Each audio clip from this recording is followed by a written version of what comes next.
Good Friday morning to you. It is March the 14th. Ahead of some storms, I'll be coming in here a little bit after a while. My name is Justin White. This is Factor Around to Find Out. Thank you so much for joining me for your Friday. More like Fry-yay. Am I right? Good thing there's nothing exciting going on around the world right now. Everything's very calm. We're enjoying our time with our trade partners. That's going really well for everybody. Nobody's upset about the stock market. That's cool. Yeah, on the whole, I think that we're doing really good. I wake up every day thinking to myself, every day's a holiday, every meal's a feast, especially when we have the Tangerine Tyrant in charge. It's making everything better.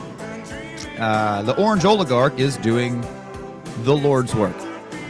If you don't believe him, he's been very vocal about doing away with birthright citizenship.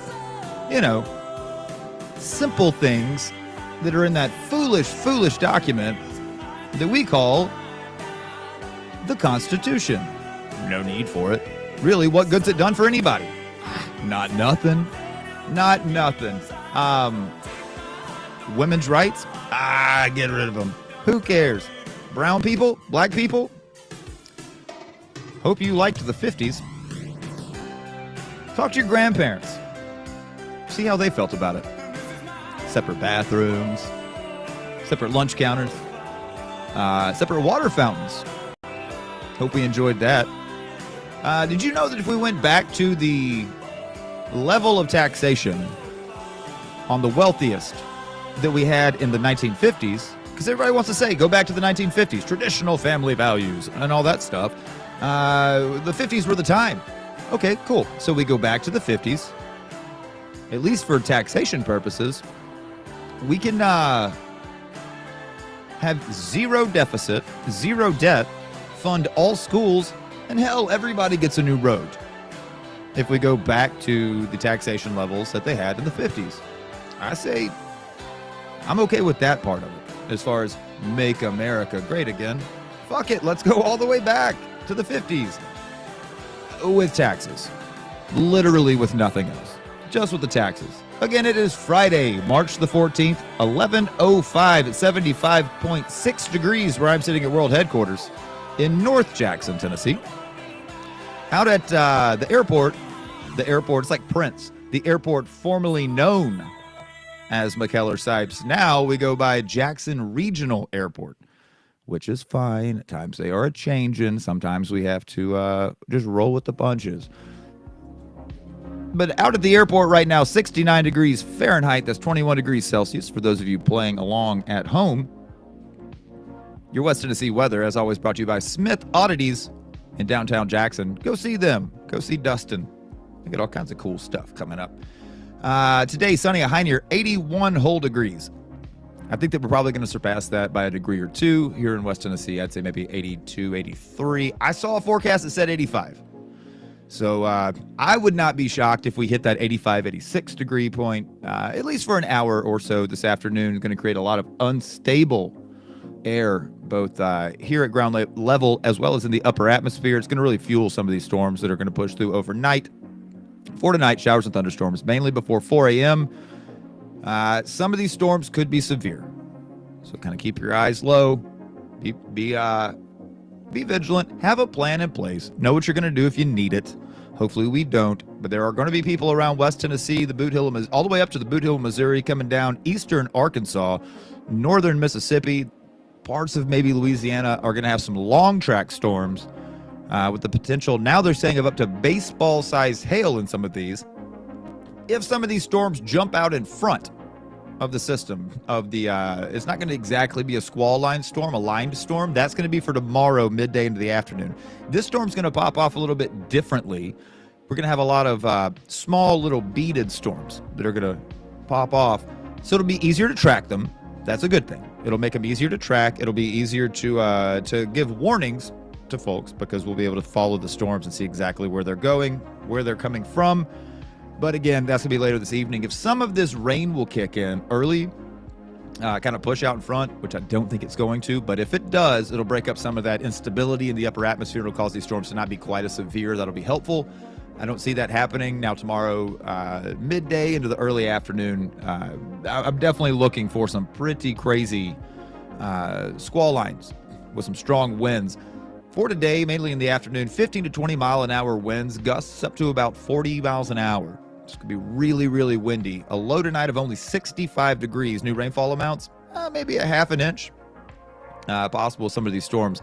My prediction time, I'm going to say 9 o'clock at the earliest for them to pop off around Jackson and West Tennessee. Closer to that 11 or midnight, I think is when we'll start to really see it move into the area and last off and on until probably 3 or 4 in the morning. For tomorrow, Saturday, showers and thunderstorms, mainly after 7.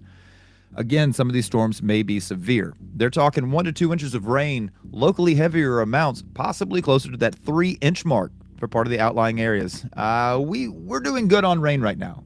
We don't really have much of a deficit. We're doing pretty good on rain in West Tennessee, but this will be a pretty good lick coming through Saturday night. Showers, possibly a thunderstorm, going to stick around into the evening hours. Again, some of these storms might be a bit severe. Now, the low coming behind this, 44 degrees. So from today to tomorrow night, we're going to have a 40-degree temperature drop. It will be noticeable. It will be noticeable. For your Sunday, all this pushes out of the way. Mostly sunny, a high near 57. Only going to rebound up to the mid-50s Sunday night, a low around 35 chilly degrees. That's a 50-degree drop from today to your Sunday night. Monday, most of this pushed out of the way. Sunny, a high near 70. Monday night, mostly clear, a low around 49. That's your West Tennessee weather, brought to you by Smith Oddities. We appreciate them very much. Now, if you want to be a part of the conversation, and you should want to do that, you can comment on the video that you're watching right now on YouTube Live or on Facebook Live. In the comment section, I've got them pulled up right here so I can see them all coming across. Or you can be a part of the conversation on the 2025 Misfits Market and Expo call-in line and text line. That's 731-388-9080, 388-9080. That's, as always, every day brought to you by our friends over at the Misfits Market and Expo. It's a local shopping experience like you've never seen before. This one-of-a-kind event is annual, and it offers unique products for everybody. We welcome you to come and explore the diverse range of vendors that they have to offer, from handcrafted art, tattoos, oddities, vintage goods, local food trucks, and so much more. The Misfits Market and Expo has a little something for everybody. Come join us, why don't you, for an unforgettable experience at the 3rd Annual Expo, which this year is going to be held at the Jackson Fairgrounds. This will be March the 29th and the 30th. I'll be out there. live streaming both of those days. So stop by, say hey. I'm going to have 2 mics set up. Going to be interviewing vendors, expo goers, folks who are just stopping by. I'm going to have a little bit of something for everybody myself. So come by, say hello, and give me a call, give me a text. I can see all of it right here on the master screens at the world headquarters here in downtown Jackson. That's 731-388-9080, 731-388-9080. Let's go straight to the comments section real quick, and I'll introduce my guest for today. Bill O'Neill says, sex. Miss Lisa Atkins saying, hello, welcome back, giving me the big wave. What's up, Miss Lisa? How in the world are you this morning? It's a beautiful Friday. Get out there, get some vitamin D in your system. Make you feel real good. Bill O'Neill says, and the cars. 1950s cars were great. Yeah, there were some pretty cool rides. Absolutely, there were. Introduce my guest for today, Mr. John Loveless. You know him. You love him. He's been here before. John, how in the world are you? Man, doing great. Glad to have you in. It's been a second. Yeah, been a minute. Yeah, we gotta save some for the rest of them, right? We gotta take a break every now and again. Well, yeah. Just so that who wants to hear this every Friday? it's a velvety voice. It's the sexiest, most velvety voice in all of West Tennessee radio. I think you meant Velcro. That's funny. The Velcroiest of voices, Mr. John Loveless. That leads us to what we do at the start of the show every single day, and today is no different. On this day in history, March the 14th. Oh, it's Pi Day. 314. It is Pi Day, 3.14. That was a big deal in high school for us. We would do Pi Day, and you had to do like a... I use it quite a bit. Do you? Yeah. Use Pi quite a bit? Yeah, Unfortunately. I forget what we had to do. I remember Mole Day, which is mole is used in mathematics, and then Pi. I forget what it was. Maybe we just ate pies. I'm not positive. I went to a college preparatory Christian high school, and there were some days as an adult looking back, I thought we did not do a damn thing today in school. Other days, it's like, cool, we had AP Trig today and honors literature, and like half of this accounted for college credit. Yeah. So it kind of bounced out. It's like, and then this other day we watched Andy Griffith in 3 of my classes because half your teachers are coaches, and they have to teach something. And so it's like your macro or microeconomics teacher is the softball coach, and he makes you. I mentioned it on the show the other day. He had us do fantasy football.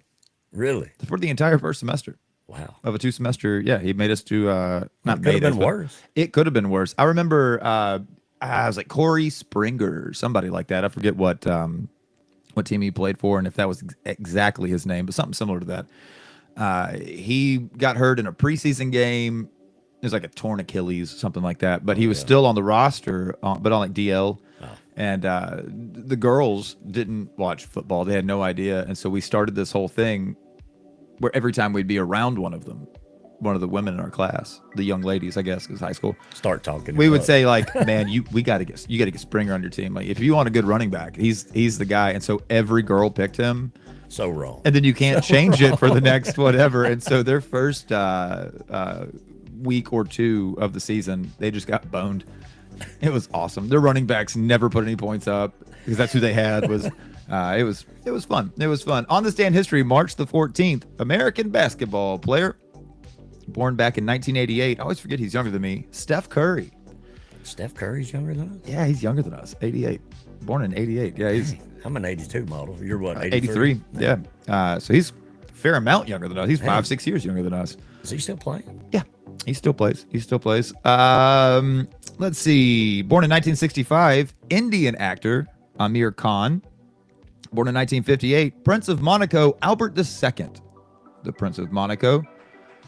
One of my favorite actors, a great actor, British born actor. Born in 1933, Michael Caine. Michael Caine, yeah, he's born in 33. He can't still be. I don't think so. I think that he died. Also born in 1933, American songwriter and world-renowned record producer Quincy Jones. Quincy Jones, born on this day in 1933. American dentist, I guess, did something in dentistry to make it better. I don't know. Lucy Hobbs Taylor. Is there such thing as making dentistry better? I don't believe that there is. I can't. I can't with the dentistry. It's ugh. And what the problem is I need to soon get some dental work done. But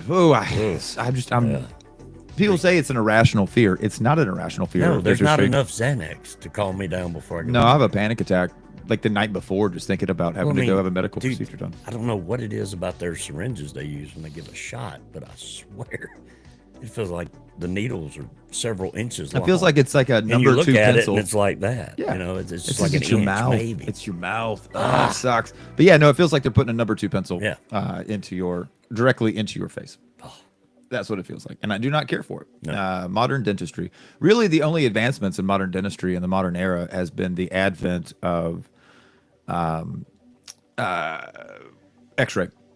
Well, I would say that and probably pain meds. Yeah, probably, yeah. But like X-ray and maybe... the imaging and... Yeah, they can see better what they're getting into before they get into it instead of having to just like yanking stuff out or drilling. They're like, oh, well, nothing here. I've got a buddy who just the other day said, well, I've had this tooth that's been bothering me for a while, so I decided I'll make a dentist appointment, go get looked at, and they said, we're going to have to do a root canal. And I told her, I said, no. Those things suck. Well, and it never lasts anymore. More than half of them, you have to go back and do something else again. You get a second root canal, and then the third time you go back, they end up pulling it.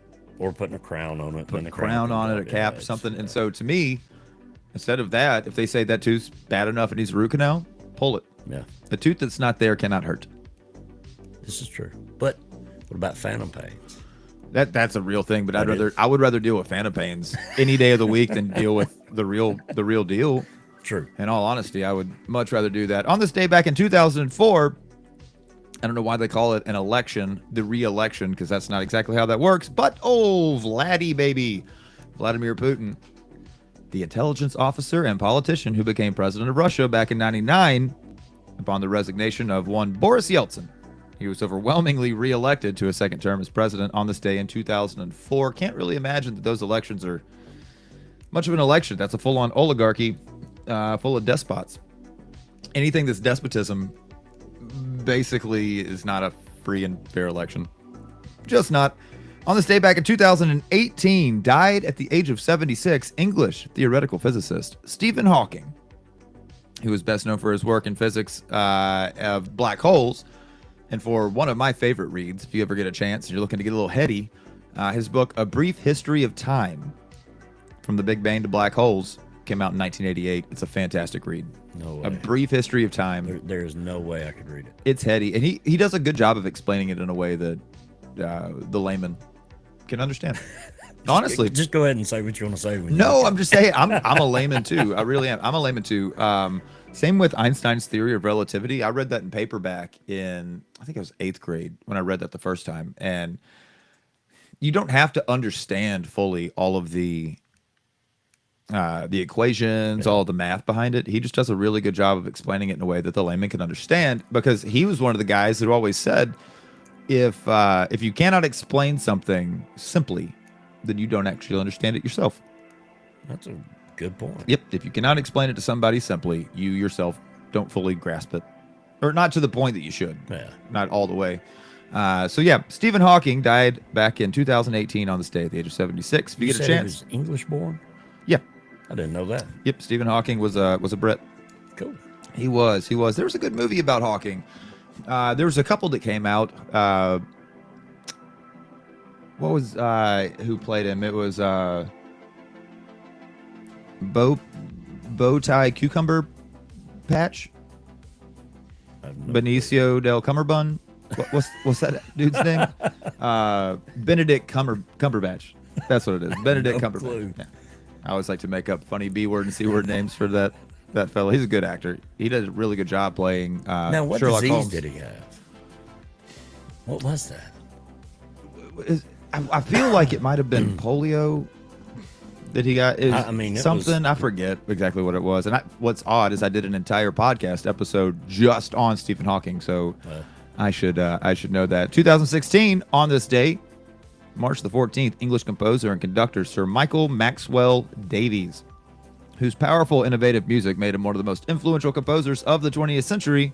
He died on this day in 2016 at the age of 81. Back in 1964, on this day, in the first courtroom verdict to be televised in the United States, Jack Ruby was found guilty of the murder of Lee Harvey Oswald, who was the assassin, quote unquote, of U.S. President John F. Kennedy. And if you believe that, I've got a bridge for sale. Yeah, really. There's no way in my mind. On this day in 1951, United Nations forces recaptured Seoul, South Korea, during the Korean War.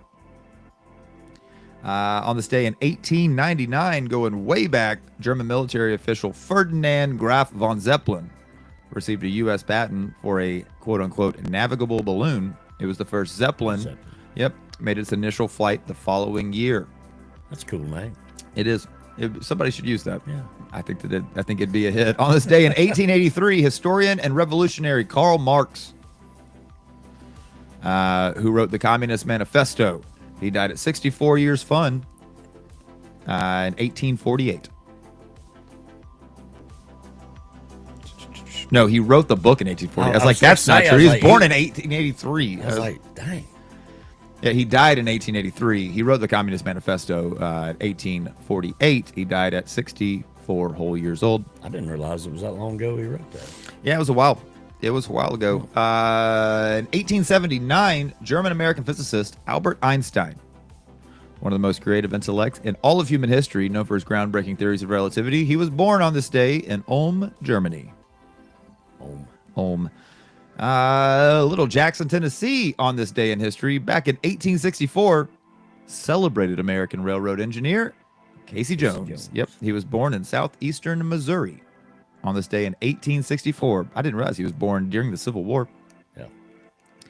1826, on this day, the first Pan American Conference convened in Panama with representatives from Mexico, Colombia, Peru, and Central America, all in attendance on this day in 1826. One that I always remember from school growing up, Eli Whitney, who basically they say was the one of the guys who kicked off the modern mechanical revolution, technological revolution. American inventor Eli Whitney, he received his patent for the cotton gin on this day in 1794. And last but not least, all the way back in 1681, German composer George Philipp Telemann, who wrote both sacred and secular music, but was most admired for his church compositions, was born in Magdeburg, Brandenburg. And his name was what? George Philipp Telemann. That does not sound German at all. It sounds a little more Spanish or French. If it was Jorge. Yeah, Jorge. Oh, Jorge. Oh, Georgie. Hey, man, I got this composition. He's very good. Mexican Americans go to night school and take Spanish and get a B. I don't know if that's offensive or not. I don't know if you can do a well nowadays. Hispanic accent. I don't know. I know not to do a Chinese. Here's a weird one for you. I want to ask you about this. You can't do a Chinese accent? I think that's considered inappropriate. Well, I mean, everything about me is inappropriate. It's not too far off. I always thought it was odd that you could talk about somebody from Ireland and call them an Irishman. Mm-hmm. Nothing offensive about that. It's an Irishman. Somebody from Scotland, Scotsman. Yeah, not a problem. I have no problem with that. There's somewhere where the line in the sand is you can't say Chinaman. That just seems like it's... I mean... Why that is, I'm not entirely certain. Well, I mean... Maybe just... You look back in the railroad days, though. That's what I was going to say. Man, possibly was the internment Chinese camps. were treated horribly. Oh, yeah. They did the thing. Horribly. And they did the thing. They built the railroads out west. Well, yeah. Yeah. But... and then they got everybody hooked on opium. Hell yeah. Hell yeah, Chinese folks. They're not here for a long time. Could you imagine the opium dens back in the day? Like, I want to come in and just a couple hits out the pipe and have a place to lay down.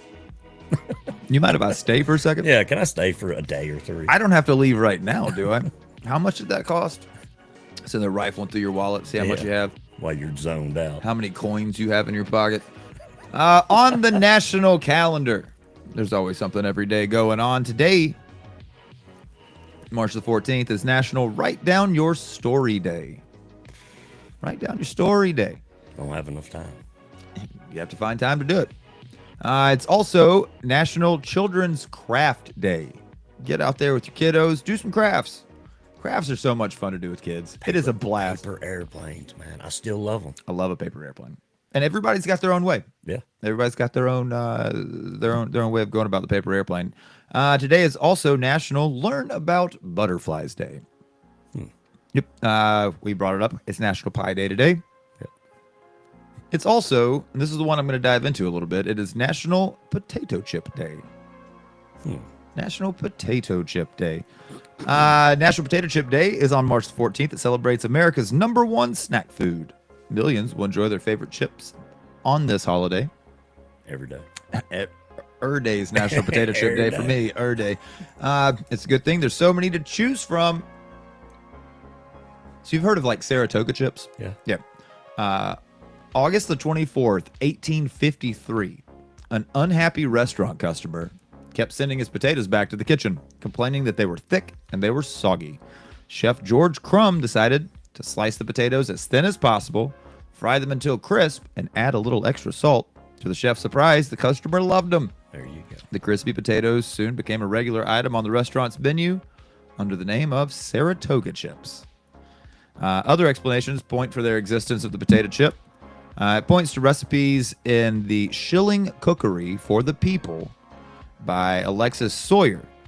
That was back in 1845, or to Mary Randolph's The Virginia Housewife from 1824. While many references between these dates, sliced potatoes, fry them in grease. Uncertainty remains whether the potatoes were fried to a crisp or not, but they were fried. So I mean, we're looking at like 200 years. Yeah, we've had the potato. I cannot imagine, dude. And I'm not picking before on, though. Come on, I mean, they had went to without. Had to have figured that out. There's no way, and I'm not picking on the Irish. I'm of Irish descent, but you gonna tell me that the Irish didn't figure out to fry that tater at some point before that? I don't believe that. Really interesting. There's no such thing as a bad potato, though. I've no never- matter how you cook it. I've never met a potato I didn't like, John. Ever. Me neither. I love potatoes in all forms. Exactly. Let's go. Potatoes, that's how we should really view society. We should view people that What way. is your love of potato? On a scale from 1 to 10. 10. No, I'm just saying that should be Oh, a question. I was It's like, well, yeah, I'm a 10 I was too. just say I'm a 10. I Yeah. love a potato. Potatoes are the best. But I can't imagine that somebody didn't crisp up a potato earlier than that. Yes. I find that hard to believe. Somebody got busy and forgot about it. And they're like, oh, There was an interesting thing I was watching the other day. They got owned online. I'm talking about the potato famine that killed millions of Irish folks.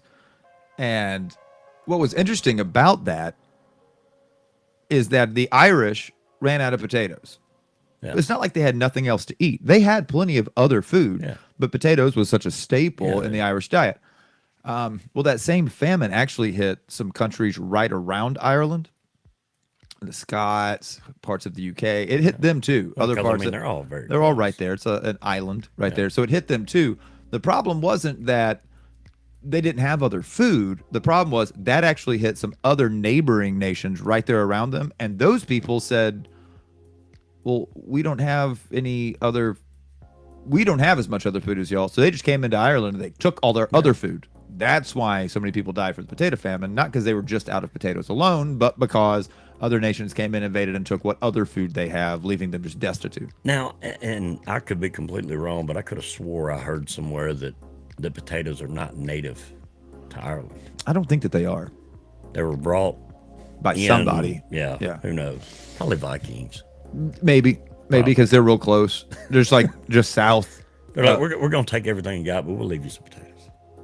But have you heard of the tater? They're like, no, I have not. They're like, It's a okay, delectable treat. we're gonna take. Grows in the ground. You don't even have to do nothing. I'm gonna trade you 3 taters for every one woman under the age of, at that time, like 13. Yeah. She looks like a bride. She's about a 4 potato Yeah. bride, 4 tater bride. And we'll leave the land, give you potatoes, give us your women. Yep. Well, you have a good one now. Y'all take it We'll easy. be back in 100 years.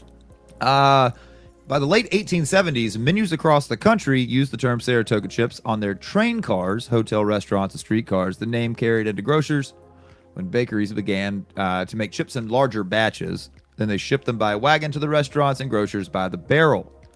The grocer sold them to private families by the pound. Folks were instructed to bake the chips in a hot oven for a few minutes, and the chips would be as crisp as if they were fried the same day. The potato chip. So the Dayton, Ohio-based Mike's sells potato chips company. Mike Sells Potato Chip Company, founded in 1910, calls itself the oldest potato chip company in these United States. The New England-based Trisum potato chips, originally established in 1908, and the Leo Minster Potato Chip Company in Leo Minster, Massachusetts, claims to be the first potato chip manufacturer. There's a lot of people running out there saying we're the ones who did it first. In the 20th century, potato chips spread beyond chef-cooked restaurants and began to be mass-produced for home consumption. Flavored chips were introduced in the 50s. I guess like barbecue, sour cream and onion, stuff like that. Do you like pickled chips? Pickled potato chips? Pickle flavored I chips? used to hate them, but now I love them. They're good. They're almost like salt and vinegar. There's no chip that I don't really like. I mean, there's a handful. Like the other day, I was walking in the gas station before going into work, and I seen hot dog flavored. I'm like, come on. That's a bridge too far. I'm like, you just crossed the line. Like, So in Korea, South Korea especially, there is a huge Lay's factory, and they make damn near any flavor you could think of. Well, there's a shop that's Vietnamese, because Vietnam does this too. Vietnamese shop around the corner from the house in Memphis called Viet Ho, and they have every kind of potato chip that Lay's makes overseas. They import them over here, so you can just try all these different flavors.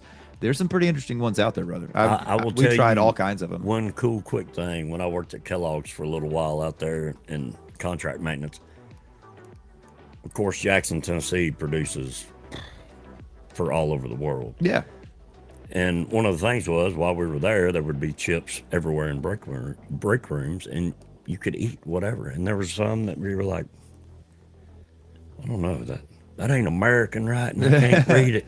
Right. But you would try it anyway. And it's like, man, there were some great flavors. And a lot of it were the Oriental stuff. Yeah. And man, it's like, I don't know what it is, but it's great. Yep, there's some delicious flavors out Yeah. there. I like that they do that with potato chips. Yeah. And it's fun. You buy a bag of chips. Now, I will say, by the pound, we always joke the most expensive meat by the pound is beef jerky. Yeah. But potato chips, if you really think about it, By the pound, by the pound, that's a lot of money. well, I mean, it's $4 Yeah, $4 or $5 for For, like a like- party size. for like or family 20, size. yeah, for like 10 ounces, 15 ounces. So you do that into pounds, all of a sudden, we're talking like $80 a pound for potato chips. It's pretty nuts. It's pretty nuts. It's up there. In the 20th century, potato chips spread, again, beyond just being a chef-cooked restaurant fare, began to be mass-produced. Flavored chips, again, introduced in the 1950s. Potato chip revenues are over $15 billion a year worldwide. 15 billion. Yep. And they say, you might be asking yourself, now how might one observe National Potato Chip Day? Well, very simply put, eat some potato chips. There you go. Use potato chips in a recipe. Crushed, they make a delicious coating for fish. You can do it on chicken.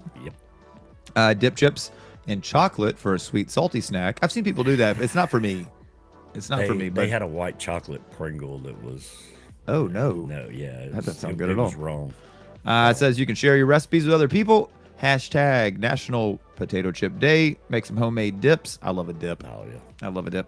Or just grab a bag of potato chips, enjoy, and use again hashtag National Potato Chip Day to post it on your social media. Again, today it's not only Pie Day, it is Potato Chip Day. Junk food day. Yeah, it's really, that's what it boils down to, I suppose. I love potato chips. I love a sandwich with potato chips. I have to have a side with a sandwich.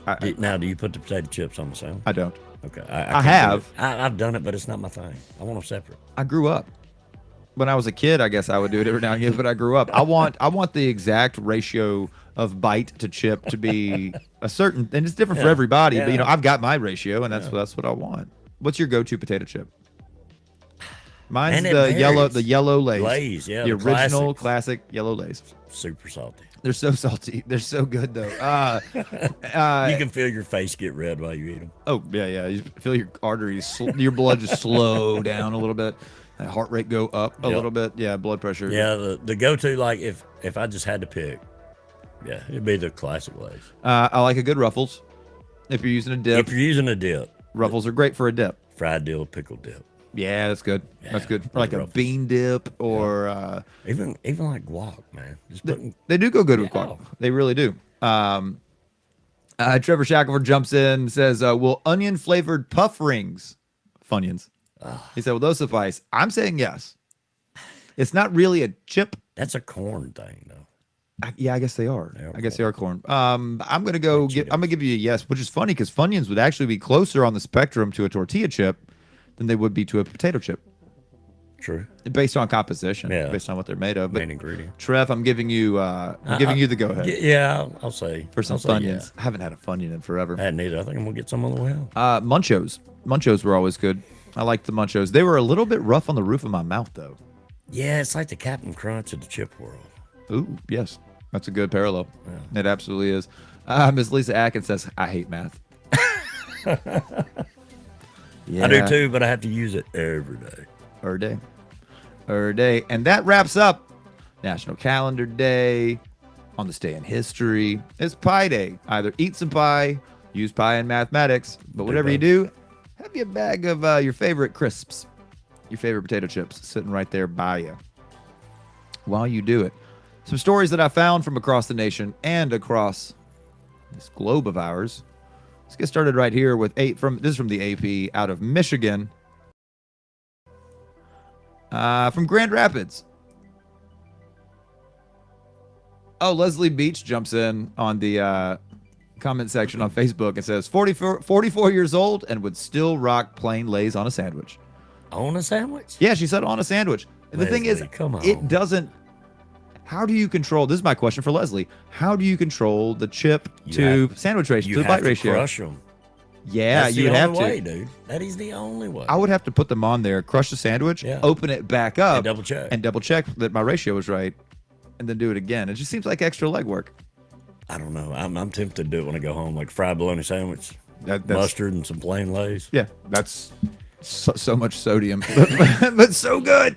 But so Look good. at me. I I would mean- say this. Okay, if I'm going to have it floating down a river, like floating the buffalo in a canoe, I could see going ahead and pre-loading my sandwich with chips. Wrap it up, have it preloaded. That way I don't have to fiddle with the bag and the sandwich when It'd I'm be like a floating. redneck wrap. Like a redneck wrap. Yep. Food truck time. Yeah, that's what redneck wraps. Here Redneck we wraps. come. We also have like a like a trailer park charcuterie, which is just like summer sausage, sliced yellow cheddar, some Ritz crackers, Gotta have pepper jack. pepper jack. You got salsa with some tortilla chips on the side, some pickles, like a dill pickle, and then maybe some olives, black and green olives. You lost me at olives. Really not an olive. I love I'm a olives. fan. I'm not. I tried to. but- Leslie jumps back in. She says, I said what I said. I love Hey, Leslie. stand on it. Stand on it. She says, carefully place and press down. That's what she says. You know, I'm gonna try it. I hadn't done it in I haven't forever. done it in a long time. I'm gonna try it. Trevor Shackelford jumps in and says, chips on a sandwich is amazing. Maybe it's been too long. Maybe I do need to revisit. We might be the ones not standing on business. Dude. We are the ones making poor life choices. I Do expect. do we have some decent bologna and some white bread? See, I'm in thinking world like headquarters? on a ham sandwich, like ham or turkey, or like deli ham, deli turkey, deli You're chicken, like getting thin way sliced. too upper echelon. I'm talking like bologna. Yeah, A step above bar S though. yeah. Okay, that's fair. That's fair.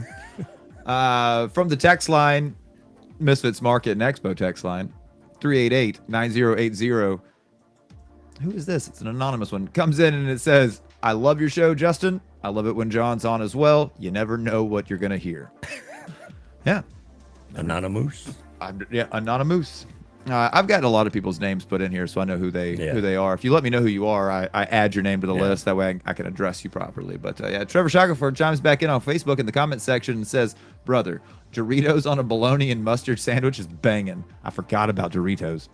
Yeah, but it's not a potato chip. It's corn. It's corn. But It's, they're it's, still a, fire. it's a chip, but it's a corn chip. It's not a potato chip. Yeah. I wonder if there's a corn chip day. There has to be. There's got to be a corn chip day.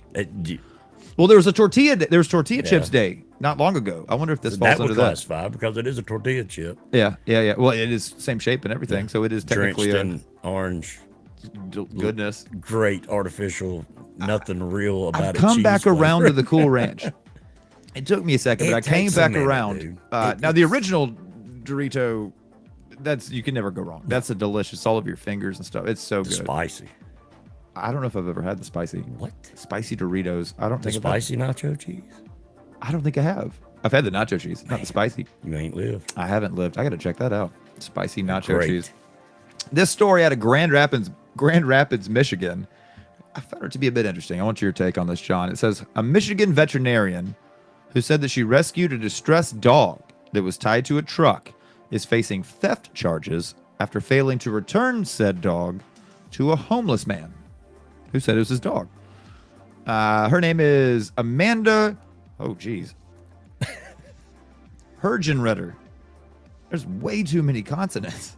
Hergenredder? There's like an E between every single consonant too. Hergenreader. Her name's Amanda. Old Mandy here. She said she took the dog on a 2-hour drive to her clinic where she performed procedures to relieve a severe urinary tract infection and removed a rotten tooth. She named him Bigby and says the 16-year-old pit bull mix is thriving nearly 4 months later. 16-year-old pit bull, damn. That's pretty old for any dog. It is, especially for a bigger dog. Yeah. But the Kent County prosecutor said that Bigby belongs to Chris Hamilton, who lately lacks a permanent home in the Grand Rapids area and claims ownership of the dog that to him is named Vinny. That's his dog, Vinny. He says, quote, I just want my dog back. 57-year-old Hamilton told WOOD TV out of Grand Rapids, quote, I had my dog for 15 years. 16-year-old dog, had it for 15 years, never neglected him. And you know, we love each other, man. I mean, I felt like I lost a part of my body after that. Never felt the same after losing him. Give the dude his dog back. Well, You don't have to- There's a few things that you don't mess with A man's in dog. a man's life. Yeah. That's his family. Well, and his dog. Well, the thing is, and he's homeless. Yeah, I mean, You're going to take that too. that's a partner watching you back while you're trying to catch a few hours of sleep. Bro, I tell you what. Prosecutor Jim Becker said it's a simple case of larceny, a misdemeanor that carries a maximum sentence of 93 days in jail. Wow, Yeah, jury selection for a future trial scheduled for March 6th. you're not messing around. with No, that. I'm sure that she says as a vet, I'm not giving this dog up. It was neglected. You know, it had a UTI, it had a rotten tooth. Well, I mean, How many of our dogs might have a UTI and a rotten how tooth? many of humans running around out here have that? A lot. A lot. So, I mean, that's a common thing, especially with a 16-year-old dog. It would be different if this was, if this dog was 3. Yeah. The dog's old as shit. Like, just to put it, blatant. Like, Well, yeah, I mean, dog's old as hell. Well, I mean, it's not like it was in a gated community. No. I mean, it's a homeless dude's dog. It's not going to be the most well kept, the But to best. him, it's everything. That's everything he's got.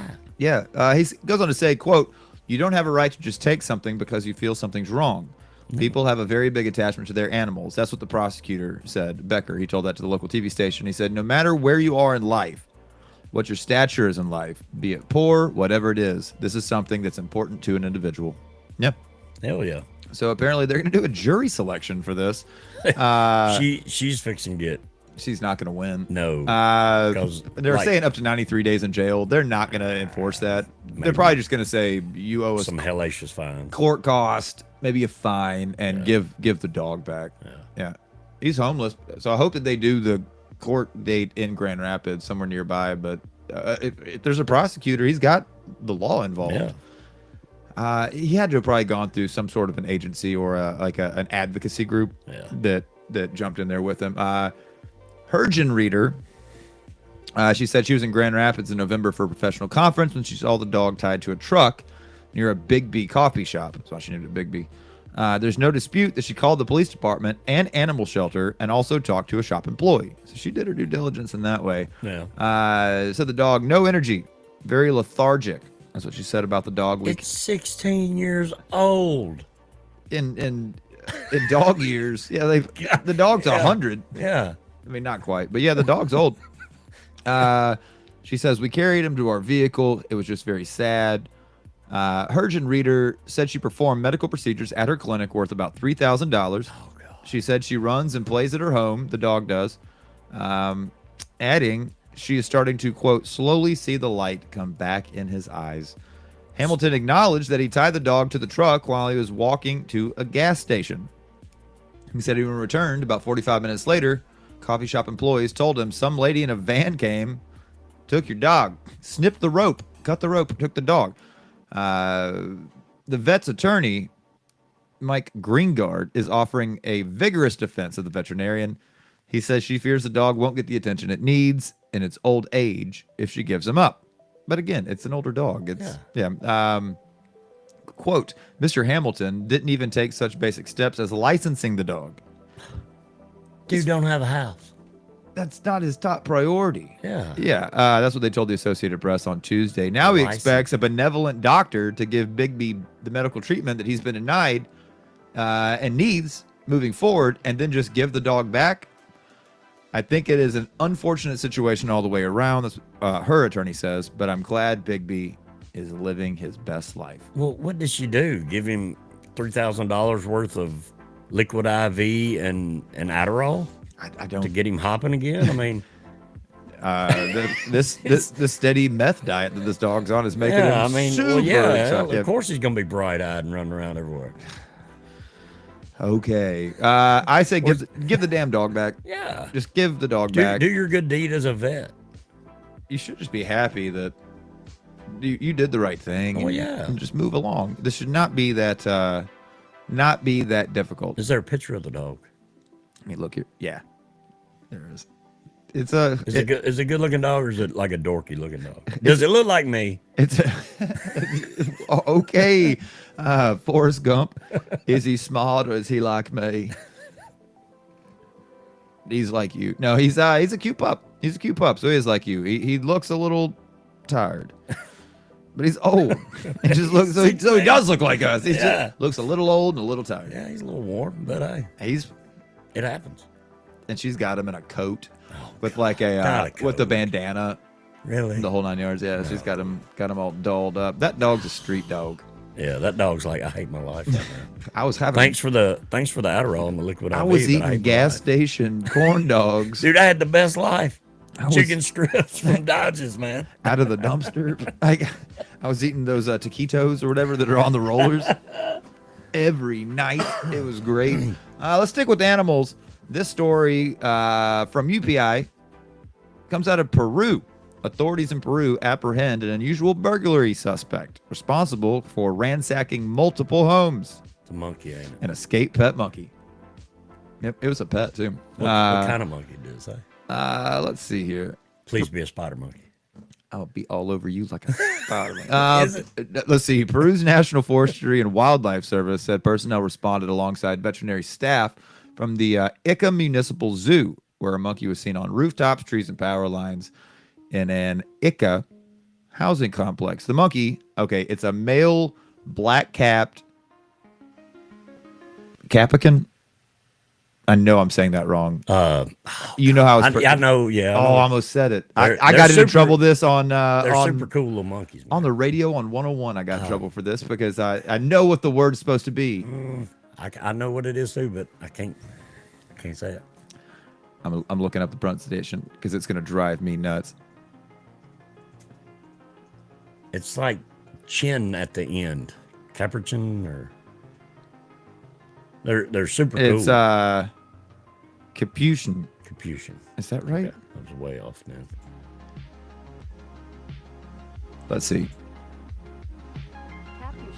Capuchin. Capuchin. Okay, Capuchin. All right. It would have driven me a little nuts because I knew I wasn't saying it right.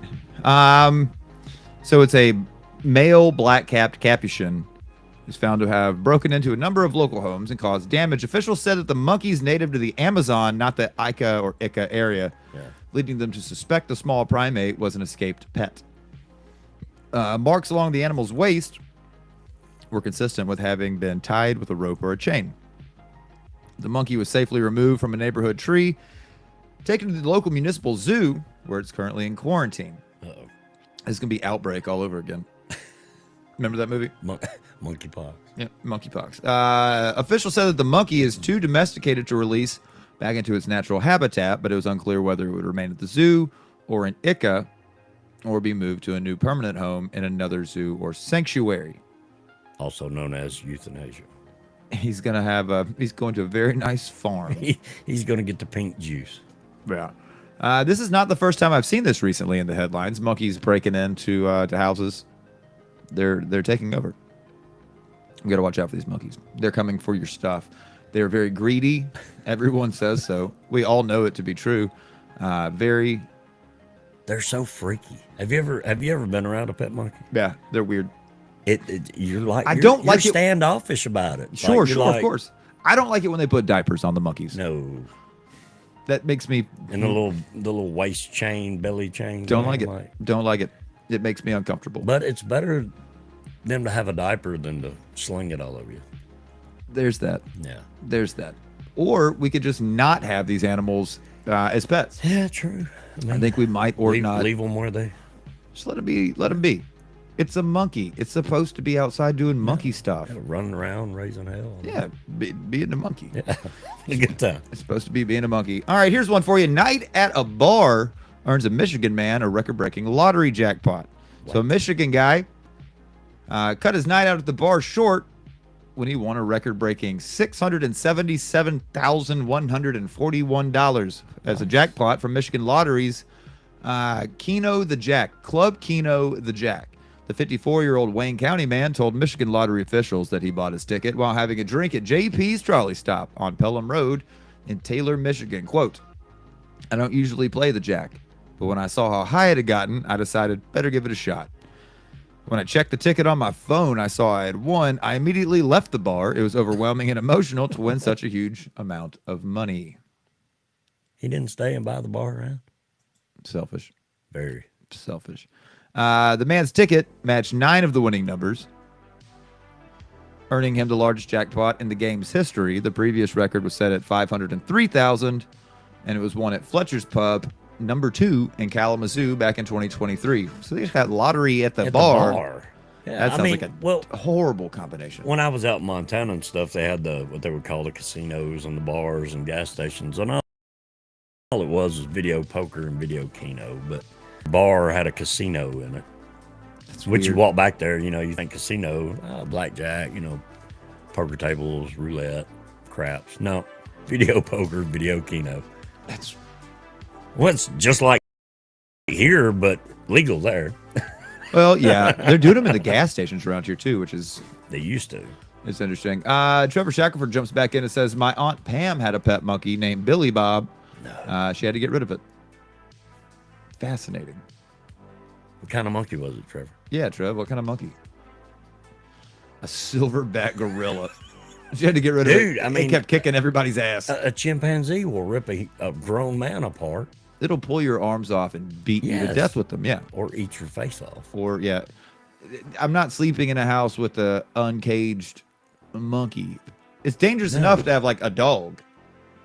They shouldn't mess with you, but they could if they wanted to. I've never felt unsafe sleeping in a never. house with a dog Never. because they don't have thumbs. If I close the door, it's over. There's not anything they can do. They're done. Bull mastiff or something, just eat the door. Yeah, that's right. Come through and find you. This out of Illinois. So Illinois voted on a new state flag design, which you don't hear that happening very often. A new state flag out there.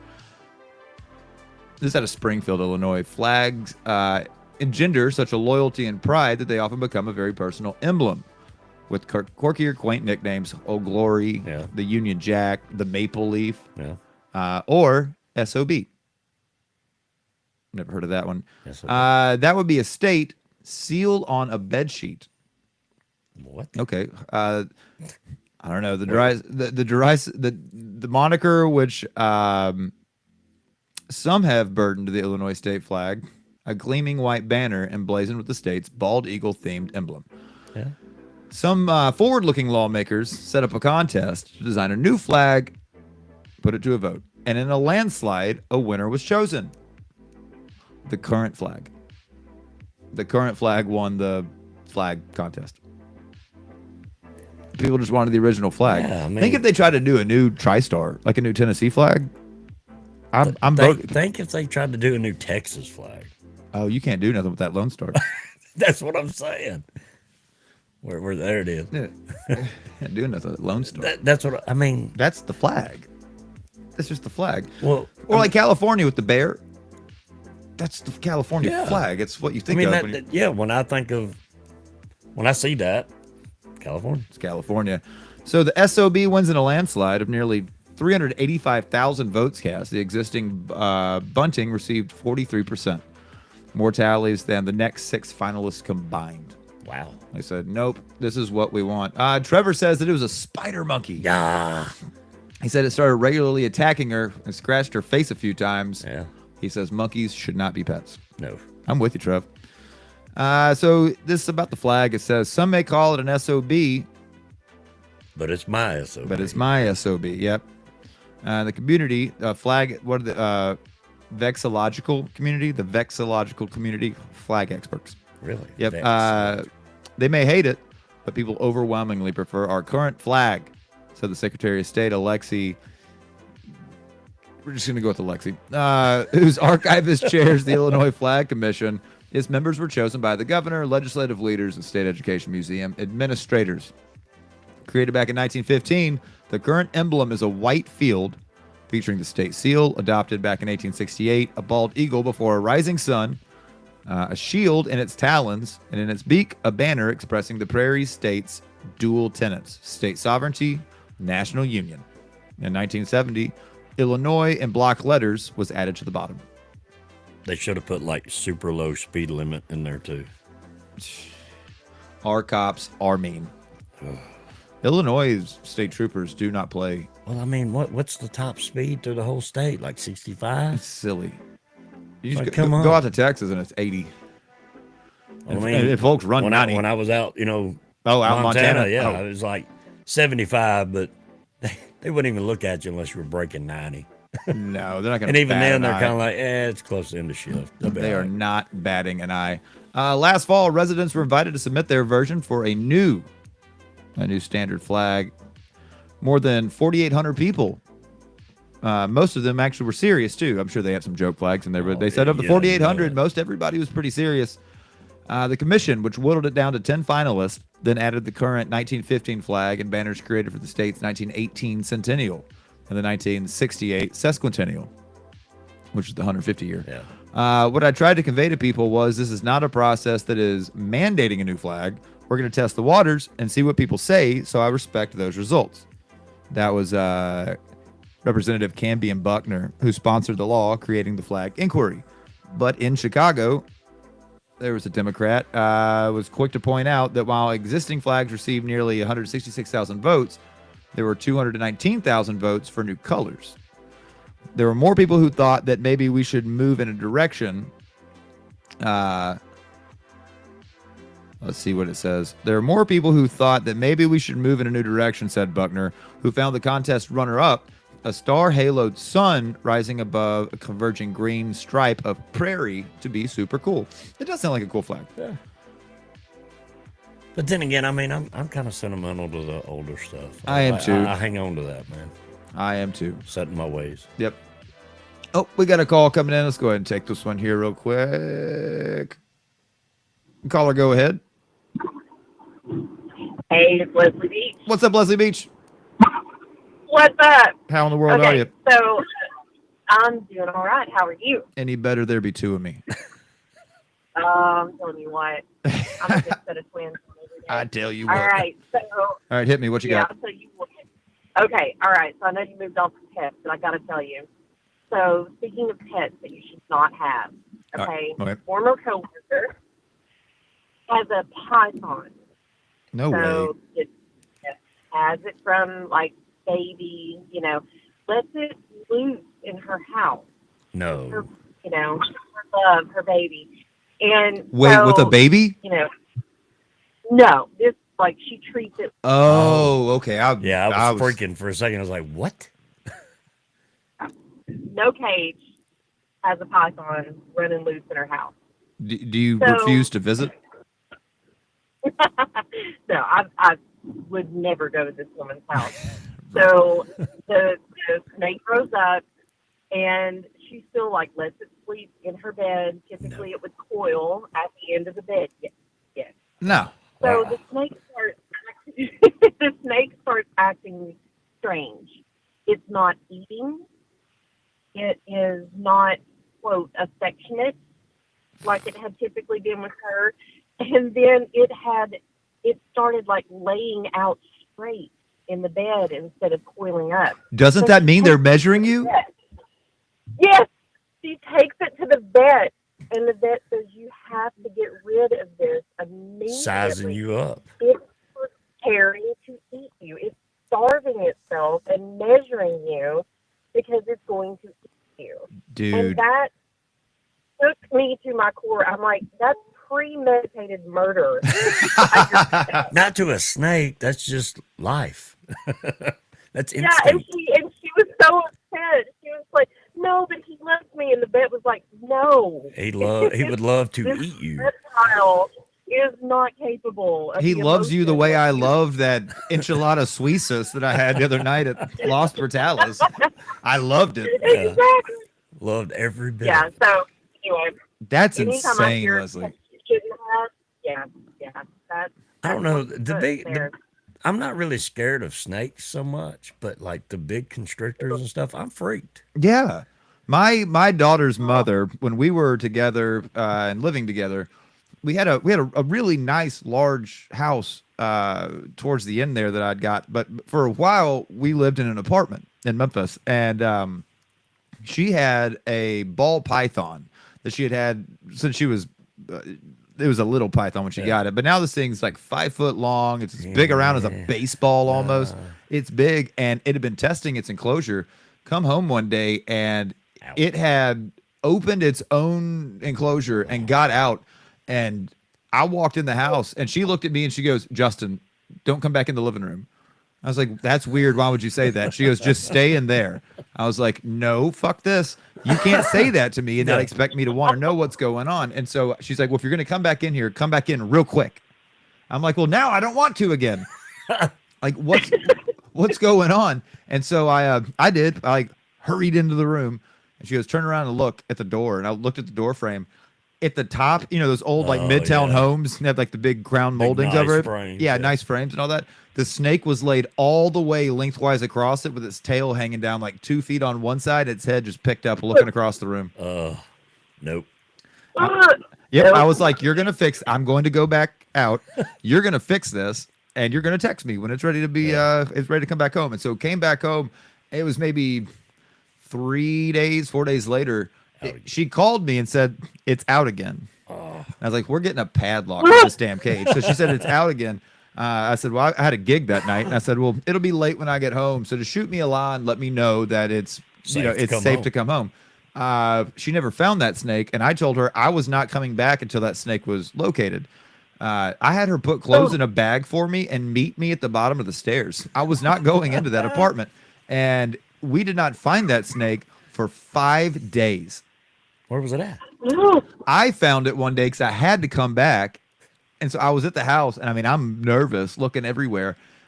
It was behind the stove, and it had wrapped itself around the gas piping that connected to the stove, and I couldn't get it all. I didn't want to touch it. And so I don't know what offends a snake's sensibilities. Like, I know what upsets a dog, but I don't know what pisses off a snake. And so I didn't want to like pull on it. I didn't want to like tear it in half. I don't know how they work. You wouldn't pull a ball python apart. No, I didn't think so, but I don't know how it works. And so I left again. She found it a couple days after that behind the headboard of the bed. No way. It had been sleeping. Yep, that's where she had been sleeping. I wasn't. I was staying at my banjo player's house, but it had been sleeping behind her head for days and days, and she got it back in. And I did. I went and bought a master lock, like a padlock, and I locked that fucker up. Ugh, no way.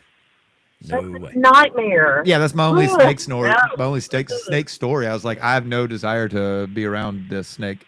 And when she moved with us. I mean, I don't mind them in the wild. I mean, I respect them there, but like, I'm not. There's no way in hell. Well, that's their home. Yeah, I'm not going out to buy some exotic constrictor and put it in my home. Well, Leslie, I think you would agree. It's like we can't say shark-infested waters. You would never say like human-infested homes. Yeah. That's where we're supposed to be.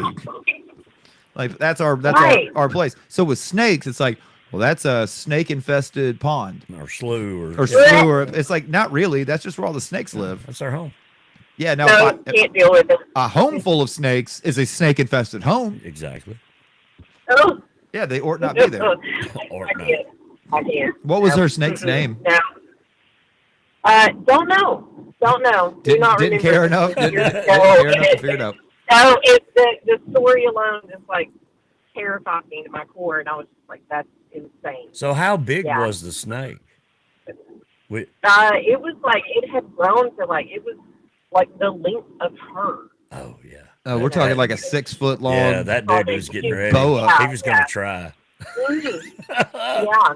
Could you imagine reading that in the paper?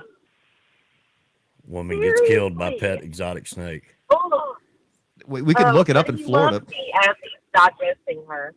Oh my god! Yeah. And it wouldn't be quick; it'd be slow. Oh yeah, head first. Yeah.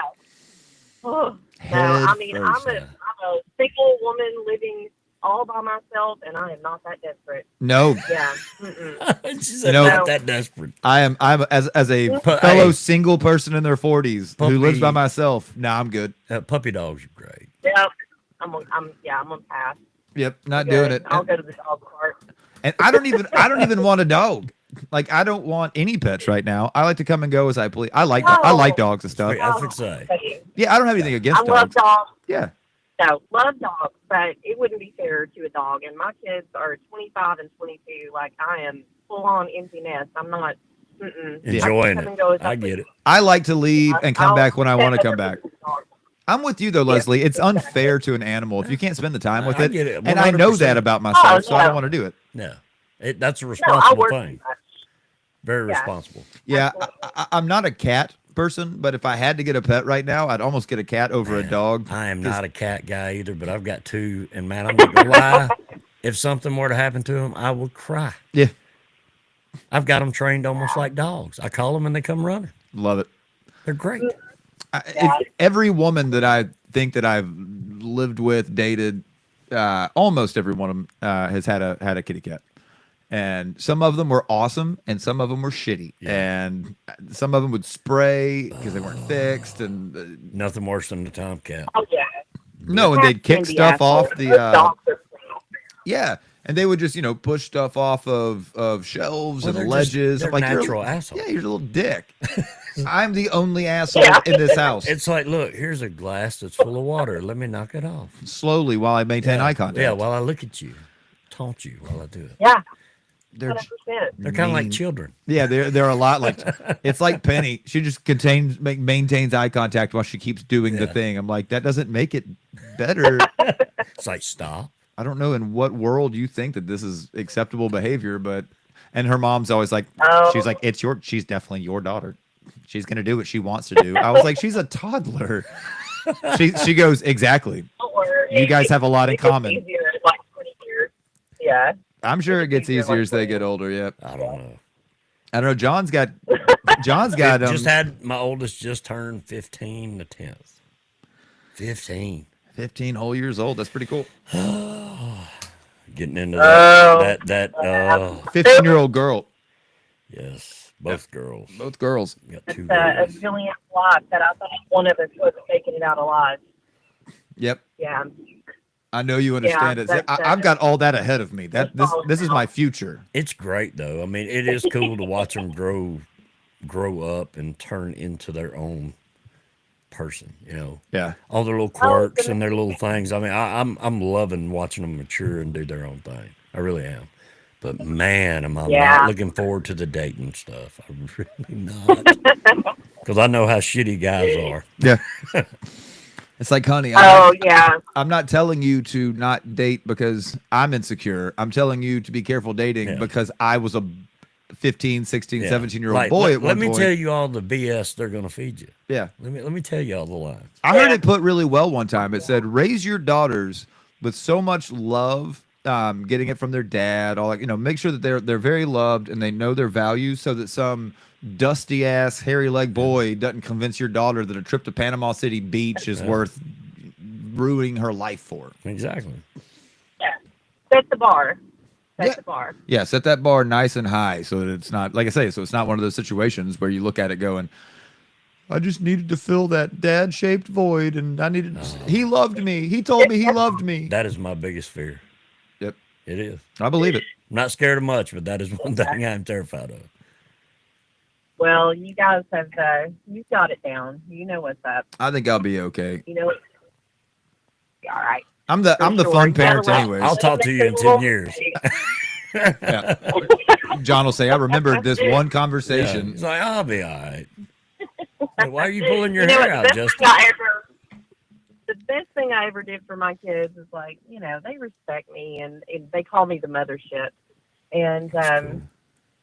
So they have some reverence for that. And they both still, kind of have that enough fear in a healthy way and don't want to disappoint me. However, the best thing I ever did for my kids is like just let them know that I always had their back. I didn't minimize anything, even if it was stupid. If it was stupid, like music I didn't like or, whatever. I never minimized their world. I always let them know that, as big as their world was right then, whatever was, bothering them, whatever was important to them, I just kept reminding them that the world's going to get bigger and whatever you think that you can't get through right now, whatever you think is, oh no, this is going to kill me, just the end of my world, just remember it's not. You're going to go on, the world gets bigger, and this is not going to seem so big, but I just didn't minimize it in that moment and let them know I have their back.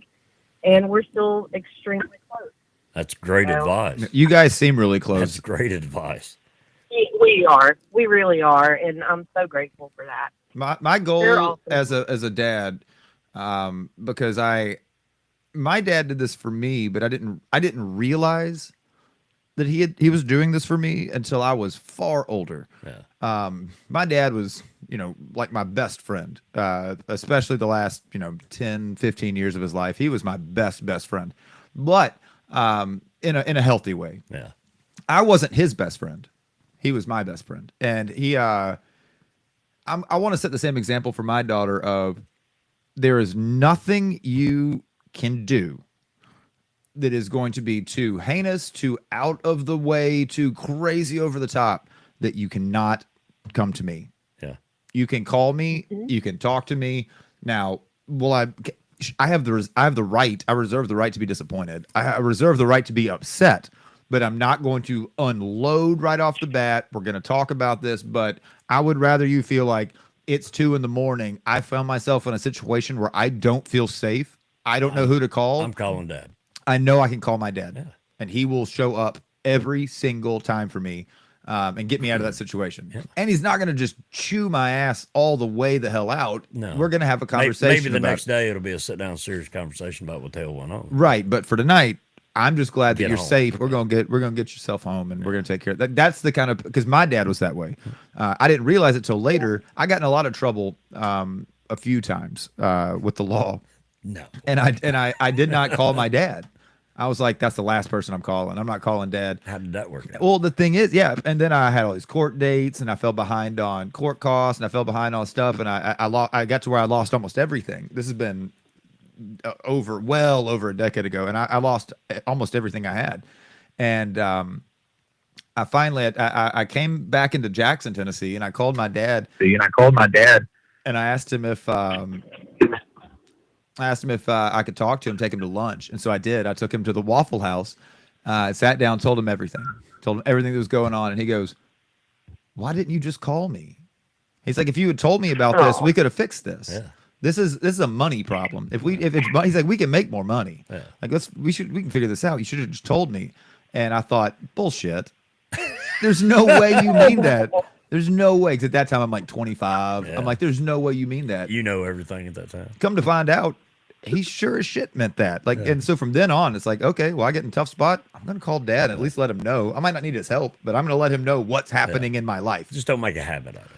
Yeah, exactly. Now, if you do the Yeah. same dumb thing over and over, it's Yeah. different. It's like, hey, dad, I'm in jail again. Yeah, it's like, well, you need to stay there for a little while because if you come home, it's going to be bad. Yeah, it appears that you're not learning your lesson. But yeah, I wasn't that kind of kid. So yeah, no, I want to be the same, like you're talking about, Leslie, the way you are with your kids. So your mothership, they know that they can turn to you. Always come home.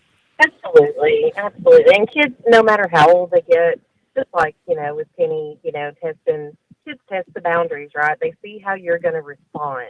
Yep. So when they come to you with something, even though you may want to like blow the, like, you know, Yeah. you want to go off, it's you're the adult. It's your responsibility to, you know, manage your reaction so that they will continue to come back. I've had to learn that with Yeah, it's almost not easy.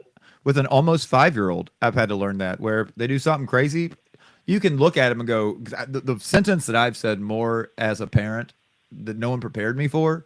I didn't realize I would say this one sentence so many times, but the sentence is, "Why would you do that? Exactly. What are you thinking? Why would you do that?" But if you say it in a calm way and you're just like, "Oh, honey bunny, what and why would all right, come here, let me see you. All right, yes, you have colored your entire left arm with a purple Sharpie, and that's not going away. You've got a temporary tattoo. Yep, now let's go see what else you colored purple, because I know you didn't start with your arm. You started somewhere With a else. Yeah. wall. Sure. I learned my lesson. Every single marker in the house that is anywhere that she can get to or play with, every marker is those ultra washables that Crayola makes. They make a new one now that's like washable off of drywall. I mean, it doesn't stain anything. It's fascinating. Does it mark on anything? It marks on it, but you can wipe it right off with water. It's pretty crazy. Because she found my flat screen television and colored the entire screen orange. I was like, that's cool. We're going to get some That's a washable big deal. markers. Yeah, but, you know, kids, they do that. It's Yeah. fine. It's fine. No, hey, Leslie, do you want to be mine and John's mom? Sure. Because Yeah. you sound like Come you'd be to a the pretty mothership. sweet mom to have. Call you at random hours of the day and just It's say, like- hey. I have multiple children. Steph Cabell is one of my children. Oh, I believe Yes. that. How old is Steph? Yeah. How I old is adopted she? her years ago. She's not much younger than us, Yeah. right? Not much. Mid-30s. Gosh, I've known her for years and years. Okay, I thought she was in her 30s. Yeah, in her 30s. I'm I a should big know fan. Exactly how old she is. I'm a big Steph Cabell fan. Oh, she's just a freaking amazing human being. Love Seems her. like it. Seems like it. She's on my list of visits whenever I make my way up to Morristown and all that area. Steph's on the list. Oh, absolutely. We will have.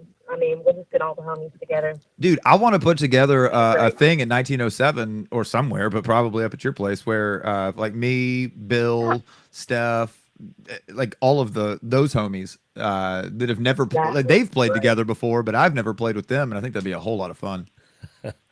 Oh, it'd be so much fun. Yeah. Well, you're talking to the right person.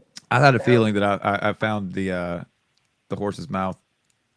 Yes, I'm the mothership here too. So I believe speaking of that. here, get in here and pay some bills and feed the masses. I here. understand. Yeah, you're an hour after us, so it's already 1:18 where you're sitting.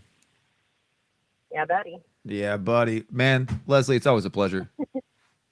Always a pleasure, guys. I love listening. I appreciate it. I'll We'll talk to you soon. see you, girl. Bye. Have a good day. Leslie Beach in the flesh, jumping in to be a part of the show. Man, I think the world of Leslie Beach.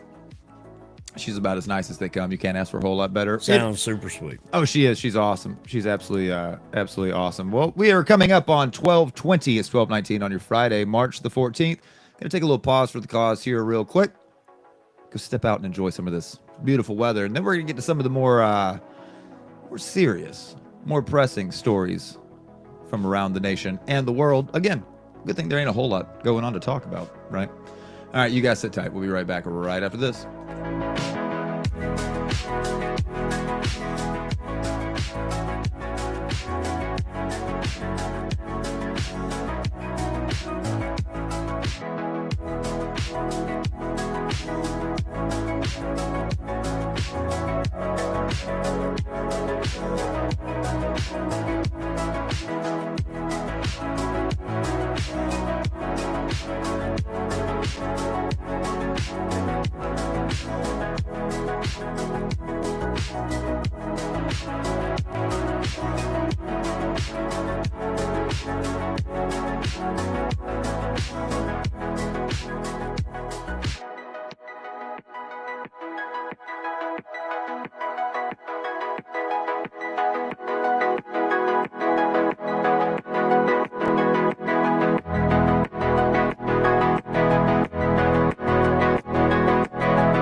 Welcome back into Fact Around to find out. Justin White here with you with my special guest for the day, Mr. John Lovelace. We're just hanging out, having some good conversation. It was really great to hear from L Beach up in Morristown.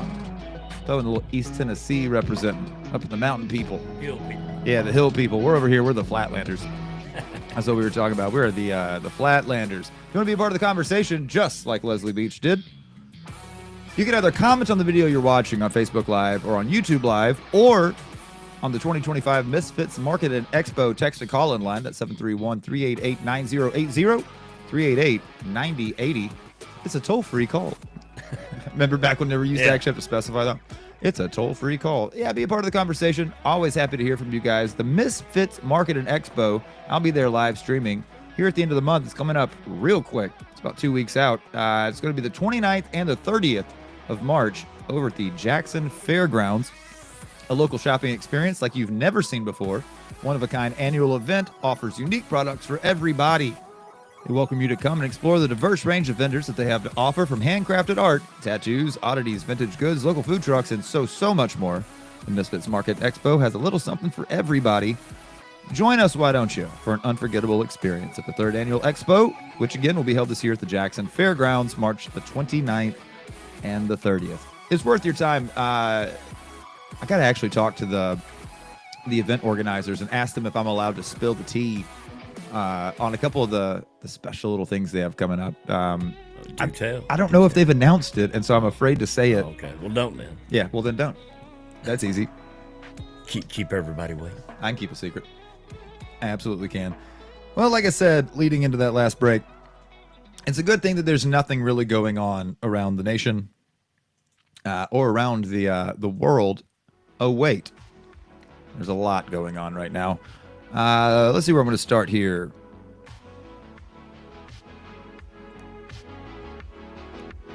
Okay. I saw the story come across yesterday, and I did want to cover it today. I had a few people text in about it. So Newsmax, you know Newsmax? Know of, yeah. Yeah, Oh, you know me. I don't. You don't follow it the way that I do. I got away. I got away from it. I understand. It'll consume you. Oh, it definitely will. Oh, yeah. It definitely will. So, they're very Trump supporting. They're very much a right wing talking piece. That's what they do. They're similar to OAN. I would put like Newsmax, OAN, Breitbart, Fox. Obviously, they're all leaning that direction. This is out of Washington from CNN Business. Who did this article? I always give credit where credit's due. Marshall Cohen for CNN. Pro-Trump cable channel Newsmax agrees to pay $40 million in a confidential settlement last year to end a 2020 election-related defamation lawsuit brought by voting technology company Smartmatic, according to regulatory findings recently made public. Now we know about this. That's why it's just now becoming news. It stems from September of last year. Newsmax and Smartmatic settled the case in September on the eve of a jury trial in Delaware. They were going to take this all the way to a jury trial in court, but instead they settled in a confidential settlement. Now, this stems from the 2020 election-related defamation lawsuit. You might remember that Fox got in trouble with this with the Dominion voting machines. So the $40 million figure was secret until Newsmax revealed the number in a public filing with the Securities and Exchange Commission, which you have to do as the network gears up for its initial public offering. While payment is less than what Smartmatic had hoped for to win at trial, it's far less than the whopping $787 million amount that Fox News had to pay in 2023 to settle a similar case with Dominion Voting Systems. The two voting companies sued several right-wing networks and pro-Trump figures after they falsely accused the companies of rigging the 2020 election against Donald Trump. Because it didn't happen. There's no evidence of that. They've investigated it numerous times. There's absolutely no evidence that this ever happened. And in my mind, you have to be like the Simone Biles of mental gymnastics to make this work, to continue to get your news from an outlet that had to pay $800 million for spreading misinformation, disinformation, knowingly, and say, yeah, but those are still my guys. I'm still going to get my news from them. Yeah, any major news network, I give them no credibility. I don't care who it is. Yeah. I'm not going to listen to it because You know that they lie. It's all the same garbage. It's just a different leaning political view. I mean, they all pretty much spew the same My stuff. go-to is Reuters. I like Axios sometimes. I like Reuters. NPR. What- I like Al Jazeera. The Times of India is decent sometimes, Well- but MSNBC, Fox, all those, like, Yeah, I mean, and here's the thing. they're back going to when- be leaning. Back when I watched it, I mean, our political views are different. Yeah, They're different, and that's fine. we have overlapping views, and then we have they're different views. most of them are overlapping. Most, yeah. But I mean, we're still different in that. But even when I was watching a lot of news, well, more entertainment, but I would still look at opposing. I would watch CNN, I would watch Fox, I would watch MSNBC. And you should.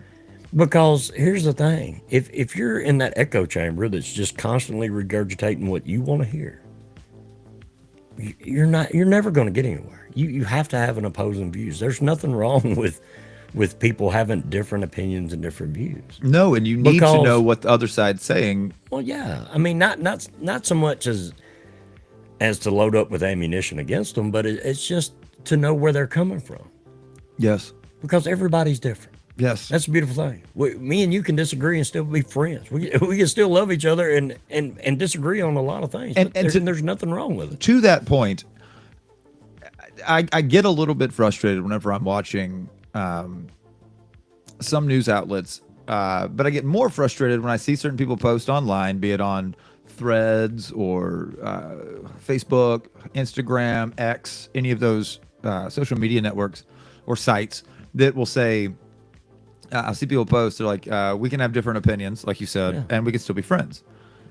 I agree with that to a degree. We can have different opinions on whether pineapple goes on pizza. We cannot have different opinions and still be friends. Yeah. We cannot, however, think to ourselves, holding the different political or social views of certain people don't deserve the same rights as other people and still be friends.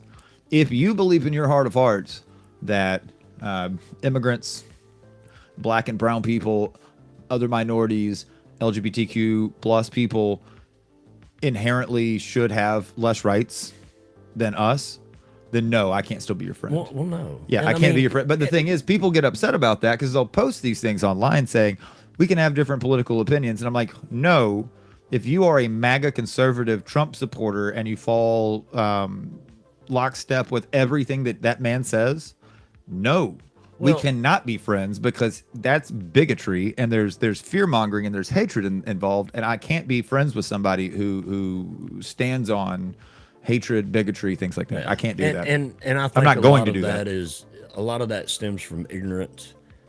I think if a lot of people really sit down Ignorance and hatred.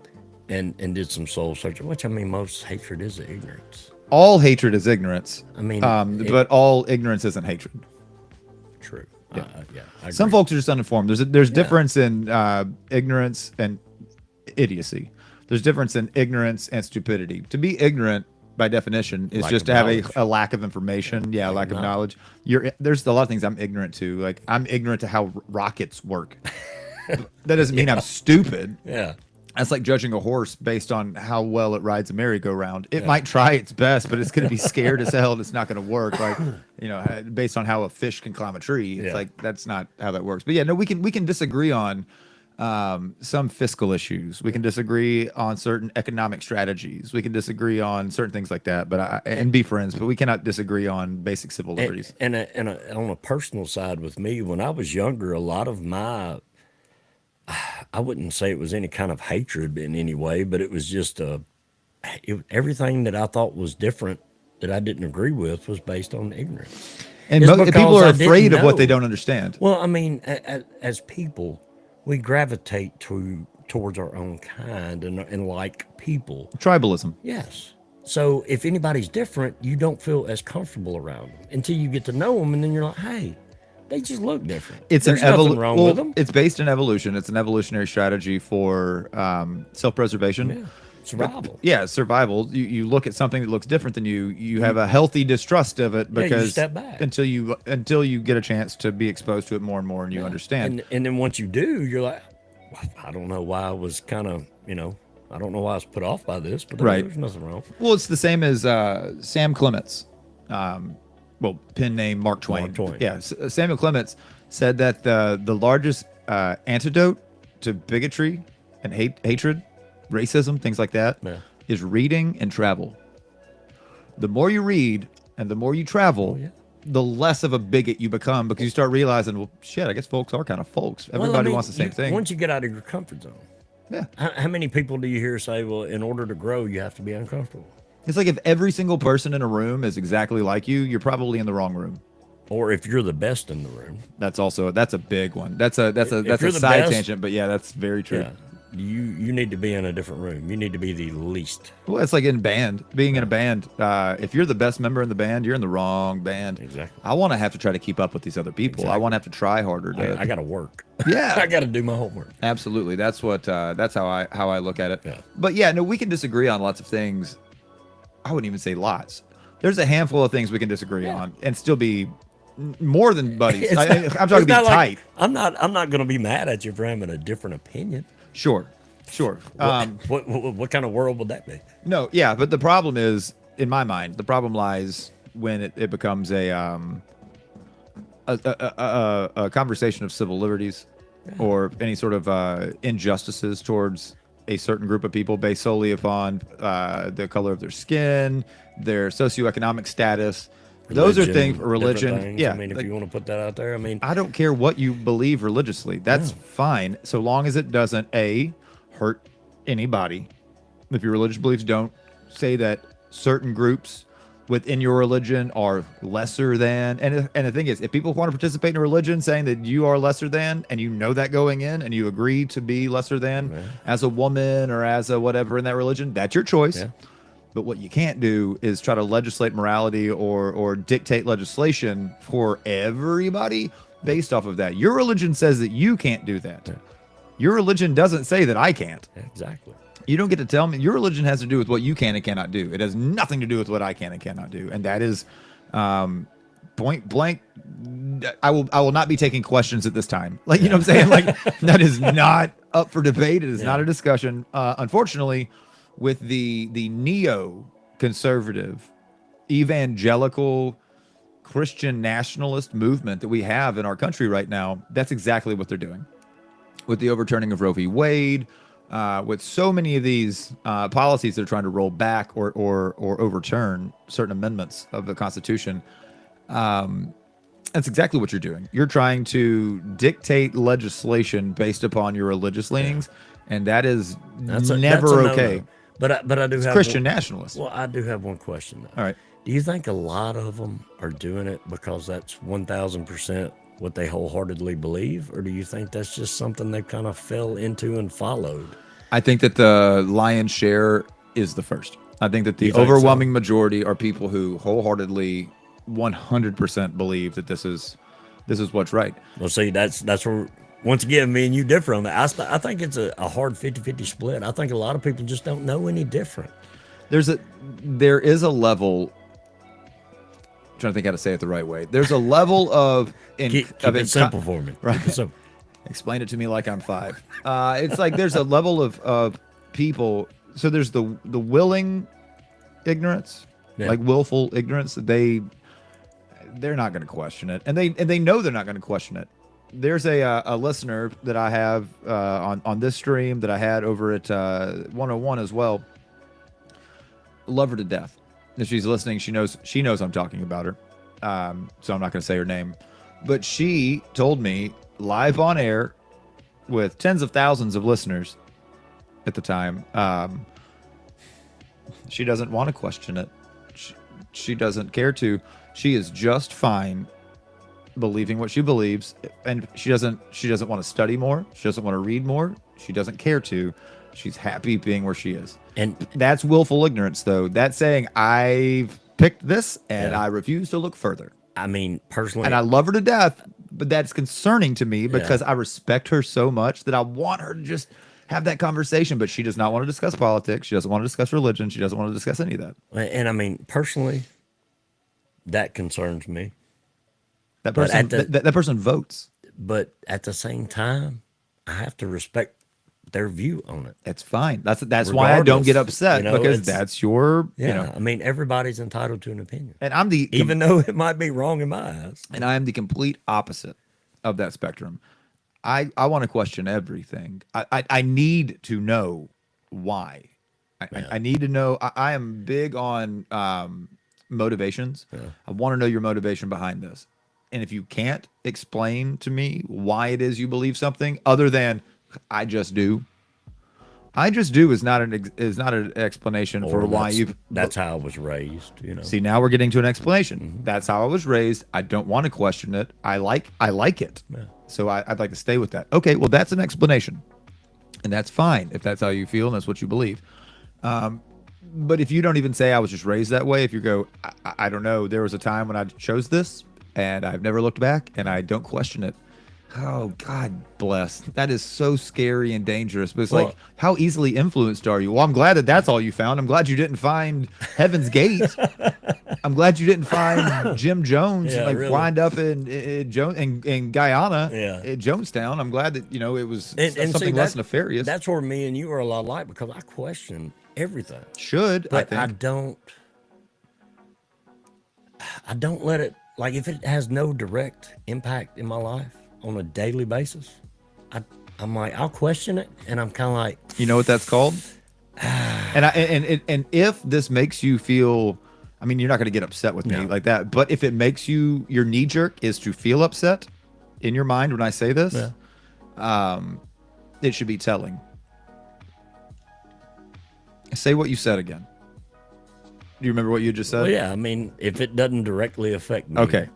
in a daily, in my day-to-day life, That is the height of privilege.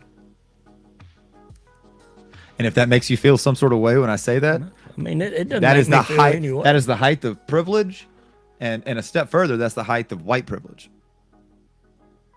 That's exactly what that is. That is white privilege. Because name another group in these United States of America that can say, it doesn't affect me, so I don't care. There's not a minority that exists that can say that.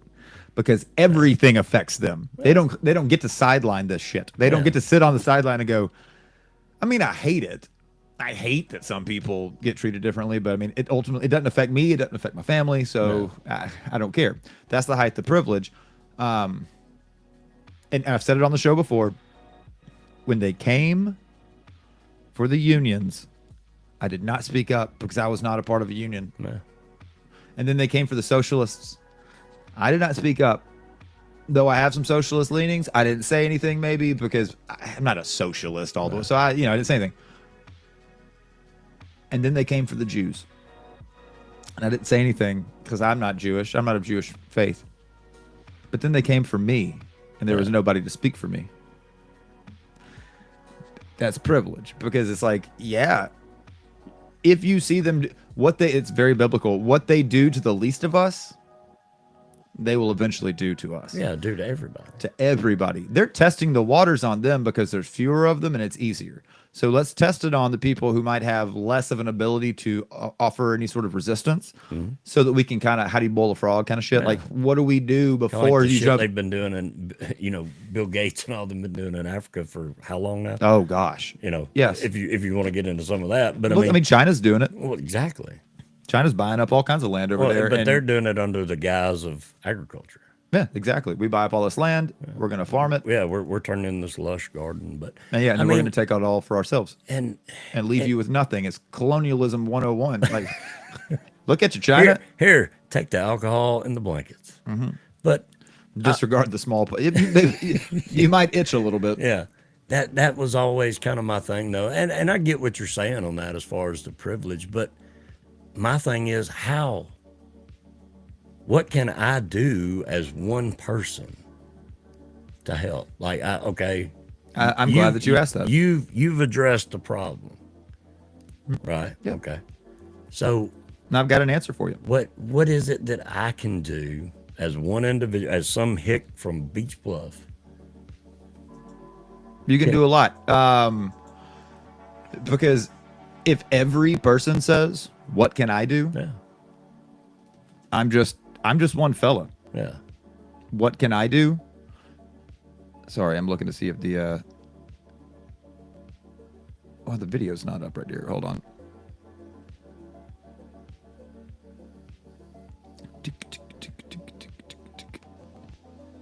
Pull it up on your phone. See if Facebook Live's up.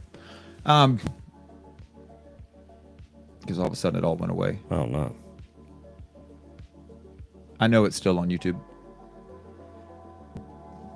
Give me a sec. Oh, you're fine. I'm double checking it on mine as well. I just saw the viewership bottom out. Yeah, it's saying it's up. Yeah, it is. Okay, just making sure. Yeah. So the question of what can I do? Yeah. If every single person feels that same way and everybody's saying, well, what can I do?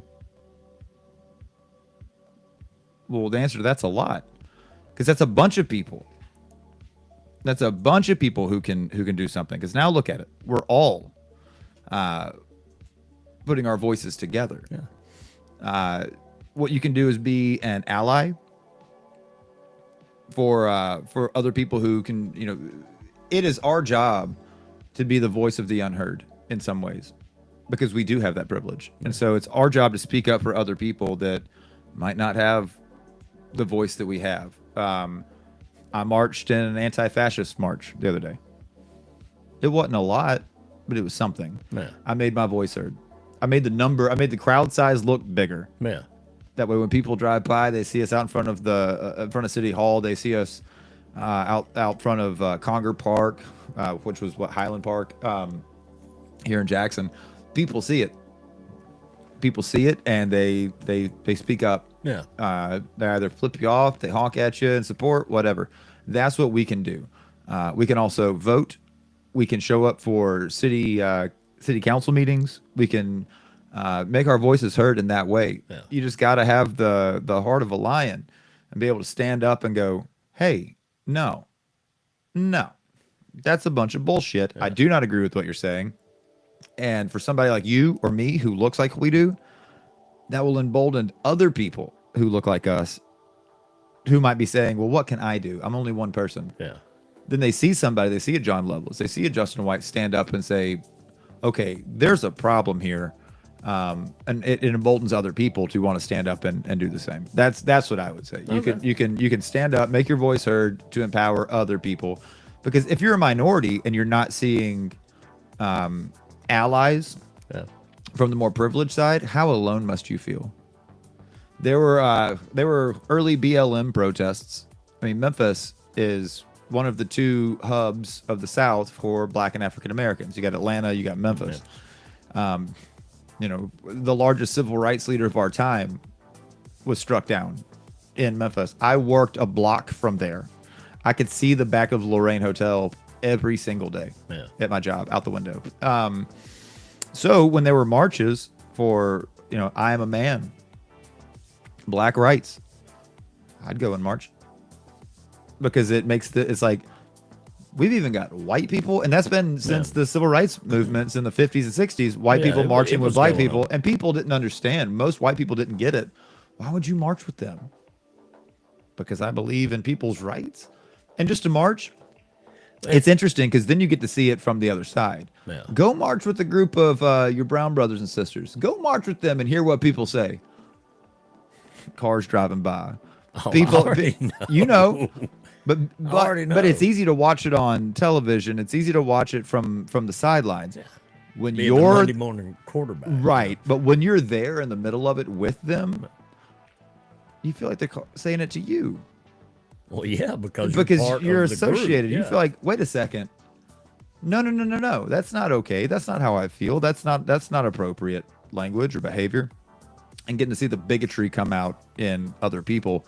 I think that as Southern, white, straight, Protestant, New Testament, Christian, Judeo-raised men,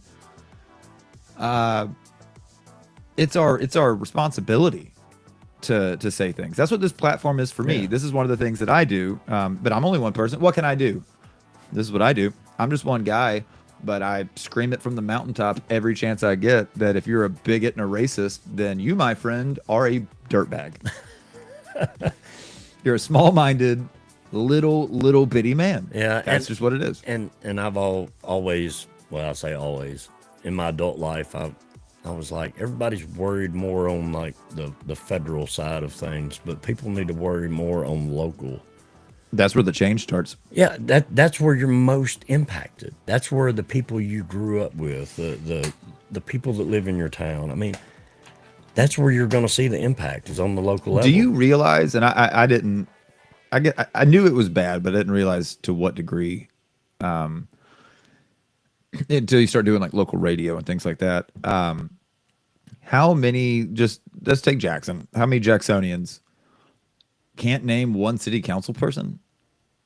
Well, I would say that was pretty much for any They can- city in most- the Mid-South. Cannot name one person on the city council. No. I mean, given I interviewed them, so I knew a bunch of them. But at the same time, you should know what district you're in, who your representative is for that district, Yeah. and then above that, you should know who your state representative is. Your state, like state Congress, and this isn't that's in the House. You should know who your congressperson is. Like Madison County, we've got oh gosh, I almost said his name. I can see his stupid face. Man, that's gonna eat me up. Getting old sucks. I know it does. It does. But he's from Madison County, and almost said it. He's not a wholesome person. Yeah. He touts Christian values and family values and all these kind of things. But he's a bought and paid. I mean, they're all bought and paid for the most part. But he's a bought and paid for politician. The NRA's in his pocket. He bends the knee to Donald Trump. He kisses the ring of Bill Lee. Votes only party line. Refuses to hear the other side, and that's it. And that's stupid, no matter what side you're on. You should be open. There are more Democrats willing to vote Republican than there are Republicans willing to vote Democrat. I would agree. And it's been that way for decades. Decades and decades. Democrats are willing to reach across the aisle, across party lines, way more often than Republicans the other way. Yeah. It's essentially zero going the other direction. It's essentially zero. Republicans are not going to reach across the party line. That's the funny thing about the two parties. First off, just to go on record, the two-party system has failed. It does not work. I've been screaming that for years. It doesn't work. That's not how it works. We It's have to have gone. at least a third, if not a fourth and a fifth option that are viable. I'd say 5. Man. Yeah, that are viable. Most major nations do have Variety's great. 4 or 5. Yeah, and it helps. We should also do ranked choice voting, but that's a whole another show about ranked choice voting, which I will do one day. But so you have to give it to them. Republicans, classically, the GOP, the Grand Old Party, they get shit done. If they say they're going to do it, they at least try. And they sometimes in a dirty way to make it happen, to accomplish these goals, but they do. They get shit done. Meanwhile, the Democrats, unless they've got control of the House, the Senate, the executive branch, and judicial, like the whole 9 yards, then they sometimes get stuff done. But the second they lose the House, the Senate, Supreme Court, which should not matter, that should not be partisan, but it is. So judicial, and then the executive branch. If they lose any of those, they just throw their hands up. You're not gonna get anything done. Thoughts and prayers. Yeah, everybody bitches. Here's a though. rainbow flag and a BLM, like a black fist that I put at the end of my tweet, and that's all you're doing. I mean, Cool. Everybody bitches about the other side when they're in power or when they're not or whatever. You know, it's like, come on, Yeah. just everybody get together. We Everybody gets should together. be able to have But I think a lot of it is, well, I mean, there's a lot of things, but I mean, you've got, it's all about the money. To me, it is all about the money. follow the dollar. These lobbyists and stuff, oh God. What is it? All of them should have to wear NASCAR jackets. Yeah. See who they're sponsored by. Yep. I mean, it would blow your mind if they had to get a tattoo on their forearm of who Sure. they're bought and paid for. Well, when you're watching it, and if you saw like a Pfizer and a Merck logo on somebody's jacket, you had Philip Morris, and then you had NRA and stuff. yeah, and they're voting against looking into the opioid epidemic, and they're voting against regulations on nicotine and tobacco, and they're voting against. You're like, well, of course they are. I can see who your campaign donors are. It's the same. I did a little gotcha interview with Marsha Blackburn some years back, and I asked her. I was living in Memphis at the time, and I said, "Why is it that you have made it illegal in Shelby County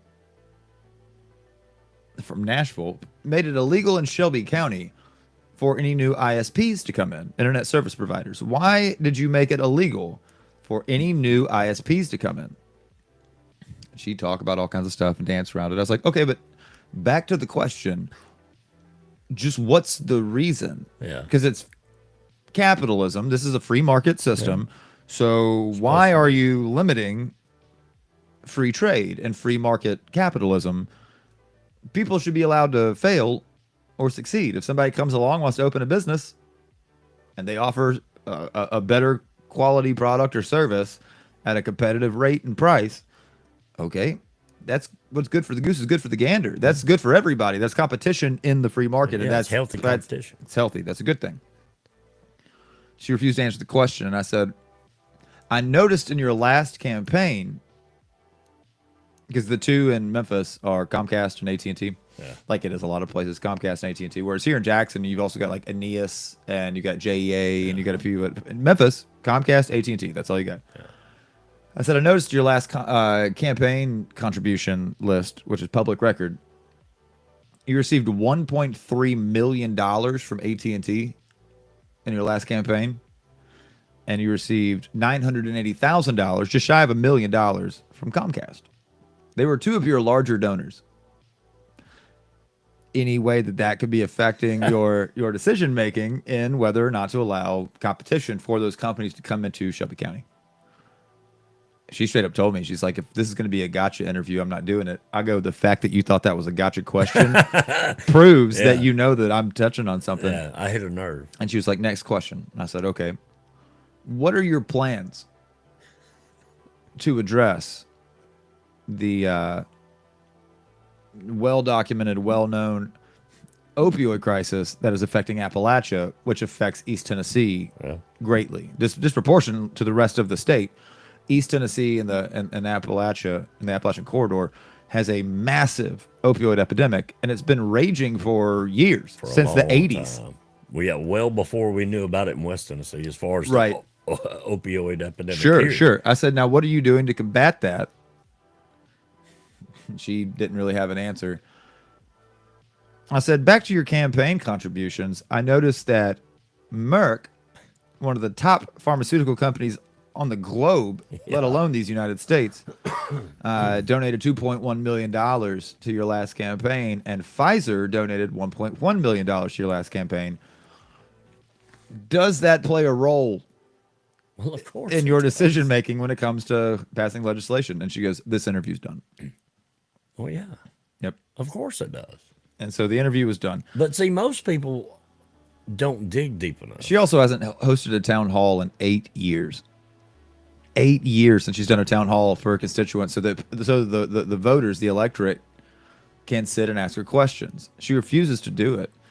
In her last bid to run and campaign that we just had for that seat, for the state Senate, or United States Senate seat that she occupies, because you got her, Bill Haggerty, or our two senators. She ran against Gloria Johnson, and the people of Tennessee wanted a debate. Debate Gloria Johnson. Have a conversation with her. Refused to show up. Would not debate Gloria Johnson. Why? Some people would say because she's so ahead in the polls, it could only stand to hurt her campaign, which I understand. Same with Donald Trump. Why did he say no to another debate with Joe Biden? Well, he was so ahead in the polls, you only stand to lose votes. Yeah. No reason to do it again. But then when Kamala Harris came in the 11th hour, he debated her, and he did a bad job. She didn't do a great job, but she did a better job than he did in that debate, and it did affect his polling a little bit. Yeah. It affected both their polling a little bit, but Which I didn't watch. yeah, I watch every Of single course, one. you know, I'm like, But the fact that song and dance. Marsha Blackburn refused to debate Gloria Johnson. Well, I couldn't have Gloria on the shows at the last station I was at because it's a very conservative station. But I deal with the press secretary, Savannah, for Marsha Blackburn on a regular basis. I deal with the press secretary and handler, Brandon, for Haggerty on a regular basis. I mean, I can start naming, I can name drop all these people. I have their phone numbers in my phone. Yeah. I could call and talk to the press secretary for the senator of the state anytime I wanted.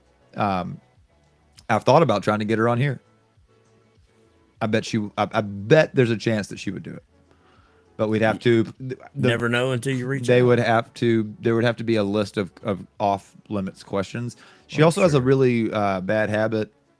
I call it a bad habit. It's very strategic. She has a habit of calling you from Washington. She can call on her personal cell phone. She can call on the line from her hotel. She can call from anywhere she wants to. She calls you on a federal number. She calls from her office on a federal line. And you're not allowed to discuss campaign Yeah. on taxpayer dollars. I got you. So you can't ask her any hot questions. You cannot ask her about anything. She talks about what she wants to talk about, and you're not allowed to ask questions of it because it's a cover. I mean, it's pretty smart. But if you've got nothing to hide, why would you do that? That's how I look at it. If you have nothing to hide, then why would you do that? Being open and honest is hard these days. You said it. Just be open and be honest. If you disagree, just say I disagree. Yeah.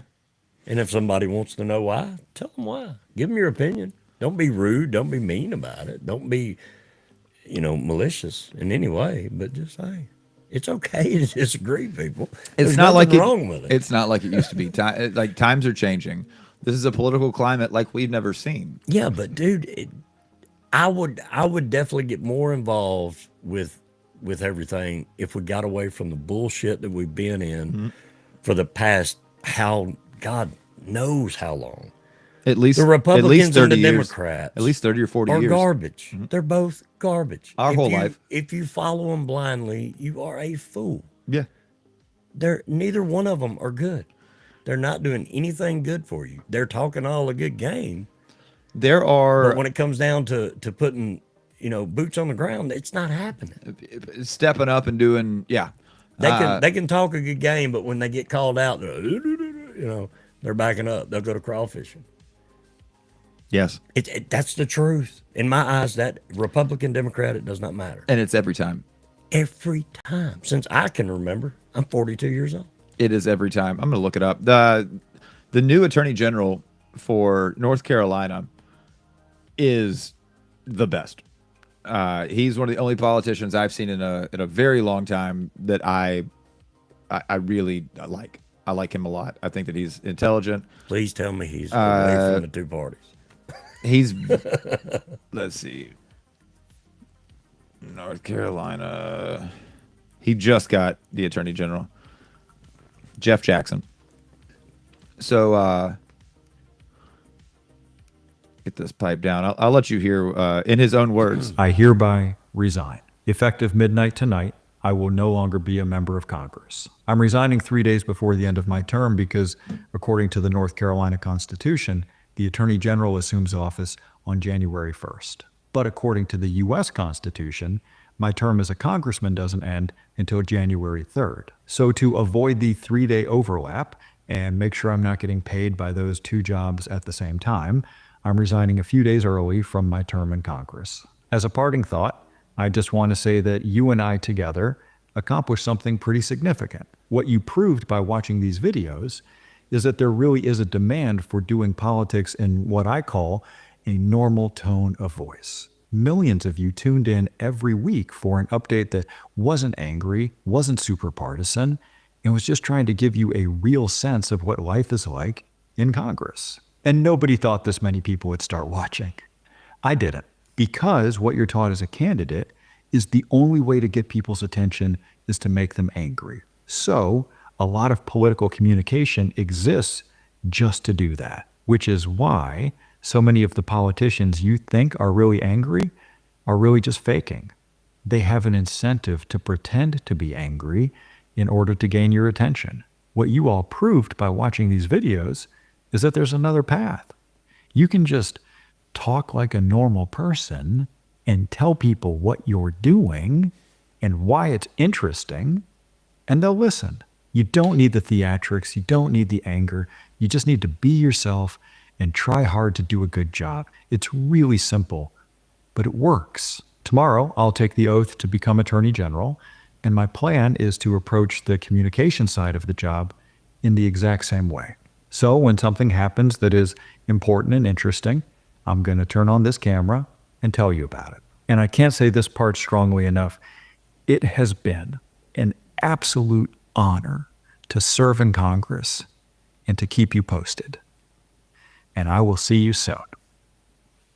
Jeff Jackson. Wow. He doesn't sound like No, what you're used to, does he? no. He was That- doing every time that he would have to go to Washington and be in Congress. He did it at the state level and in Washington. He would come back home to North Carolina, and he'd sit down in front of the screen and tell you what happened in Congress today. Cool, calm, and collective. The Democrats did this, and I think it's short-sighted. He's a Democrat. Democrats did this. I think it's short-sighted. I don't think that it's going to work. It's not going to have. It's not going to have the backing that it's supposed to, and that's exactly what's going to happen. And the Republicans are going to stalemate, and they're going to make this happen. And then other times you come back and you go, the Republicans presented this bill. It's got these certain earmarks in it. It's going to pass. There's not enough votes, and there are Democrats who are swapping party aisle, and they're going to vote on the other side, swapping party lines. They're going to vote on the other side of the aisle. There's no way it's going to work. During the last government shutdown, he came out and he said, this is what's happening. It's all a show. Don't let them fool you. They don't have to shut this down. No. It doesn't have to shut down. The reason they're letting it shut down is because they want to do an omnibus bill. And they're going to pass this bill in the 11th hour. They're going to do a special session. He goes, mark my words. They're going to do a special session. They're going to vote this through. There are earmarks in the bill, like pork belly bill, and it's going to have other things in it that have nothing to do with keeping the government running. It has nothing to do with it. It happens all the time. And he said, and here's what those things are.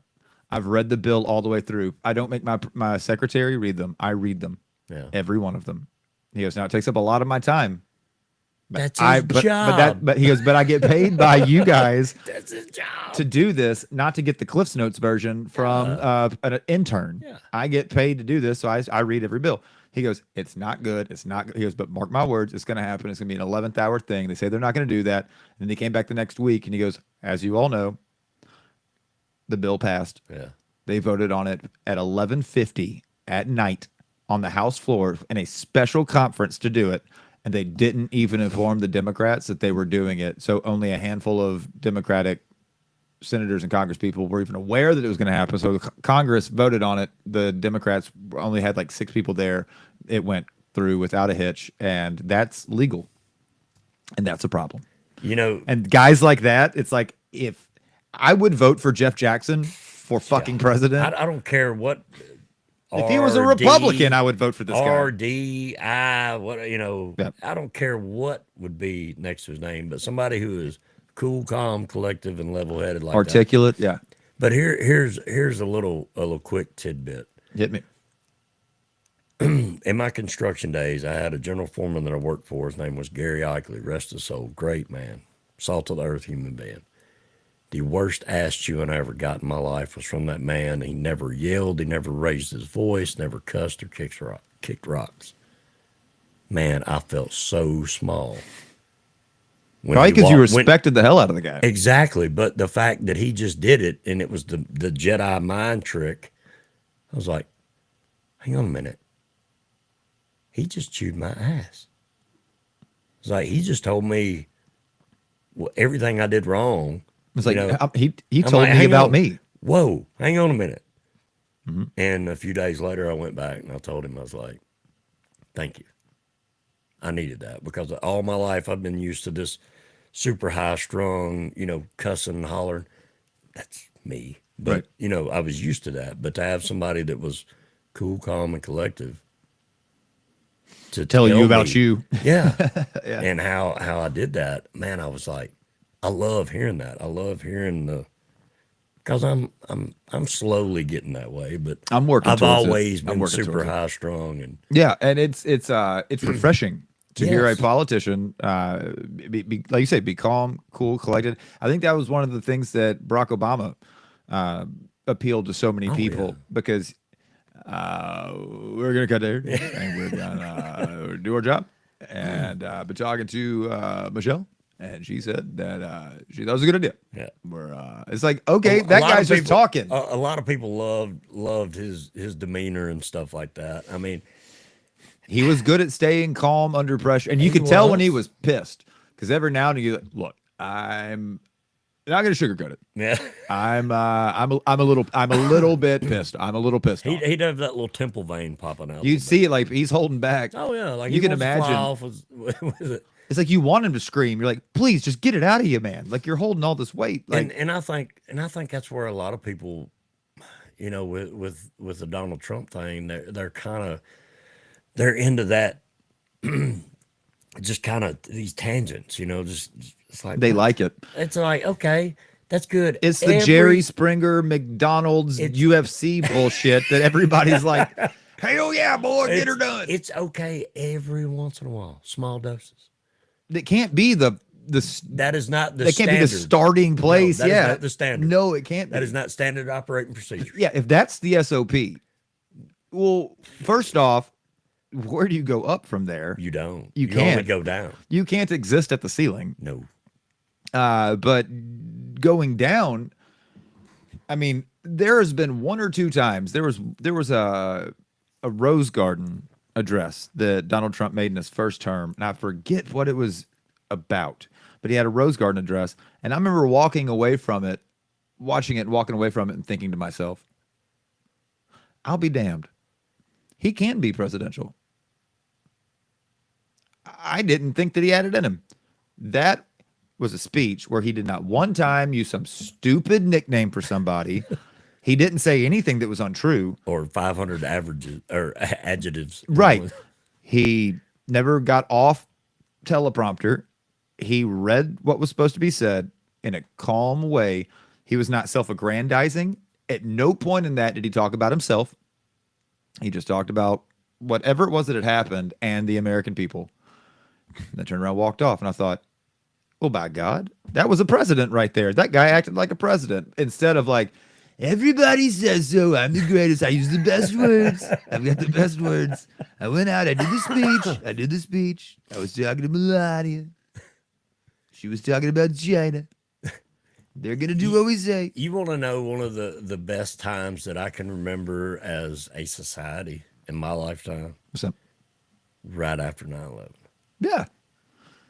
People rallied. People. There was a common People. there was a common enemy. That's the problem. We should Well, not have to have a common enemy true. to treat each other with respect. And in my opinion, it was a bullshit enemy, but we won't go down that road. It's not. Yeah, that was not. But that was the most unified other than when I was a small child. Because back when I was a little kid, we didn't see race in school. It wasn't that big a deal. Isn't it weird how wasn't- it and I want to say that it's just how we remember it because we were kids, but it's not. It really was that way. There was a blurb there in the late 80s, early 90s, Man, we where didn't- school age kids We got didn't along give with a everybody. didn't give a damn what. Yeah, my You never heard white boy, white girl, black girl. It was that No. girl, yeah. that boy. That shows that racism is taught. Well, I It's mean, learned. that is my biggest thing is like get color out of it. Period. Hmm. And I know everybody's like, well, you can say that you're a white guy, but no. If you quit addressing it as color and say that man, But that woman, doing that child, with doing that without at the same time, without simultaneously saying, "But I'm colorblind. I don't see color." No, you should see color. but you should see the beauty in the diversity. Yeah. Now you don't have to bring it up all the time because it's not important. It's the same as like notice when you're with your buddies. And I'll bring this up and you might notice it in yourself because I did. This was told to me one time and I didn't realize that I did it and now I'm hyper vigilant. I think about it and I notice it in other people. If someone's telling a story about something that happened to them at the gas station in line, buying their smokes and buying some fuel and a Pepsi or whatever. And they're telling a story about somebody in line with them. Notice if they refer to who's in that story by their race. Because if someone's, it only is okay if it's applicable to the story. Yeah. If it's something that anybody could have done, why would you say the black lady in front of me in line? Why would you put a color to it? Why does it matter? Because the thing is, you didn't tell me that the white guy behind you in line, you just said, and then the guy behind me said blah, blah, blah, blah, blah.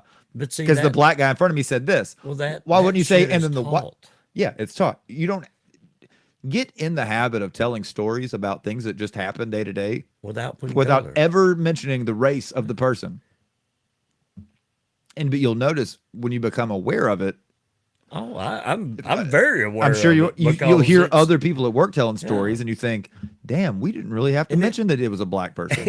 And it's equal because I mean, there's a diverse workforce where I'm at, and it's equal on both sides. This white dude in front of me in line, you're like, why did it matter that he was white? Boy over there, why did it matter that he was white? Who gives a shit? It didn't matter. It was of zero consequence to the story. It didn't have anything to do with the story. It was just this dude did this thing, and the rest of us in the gas station were like, what?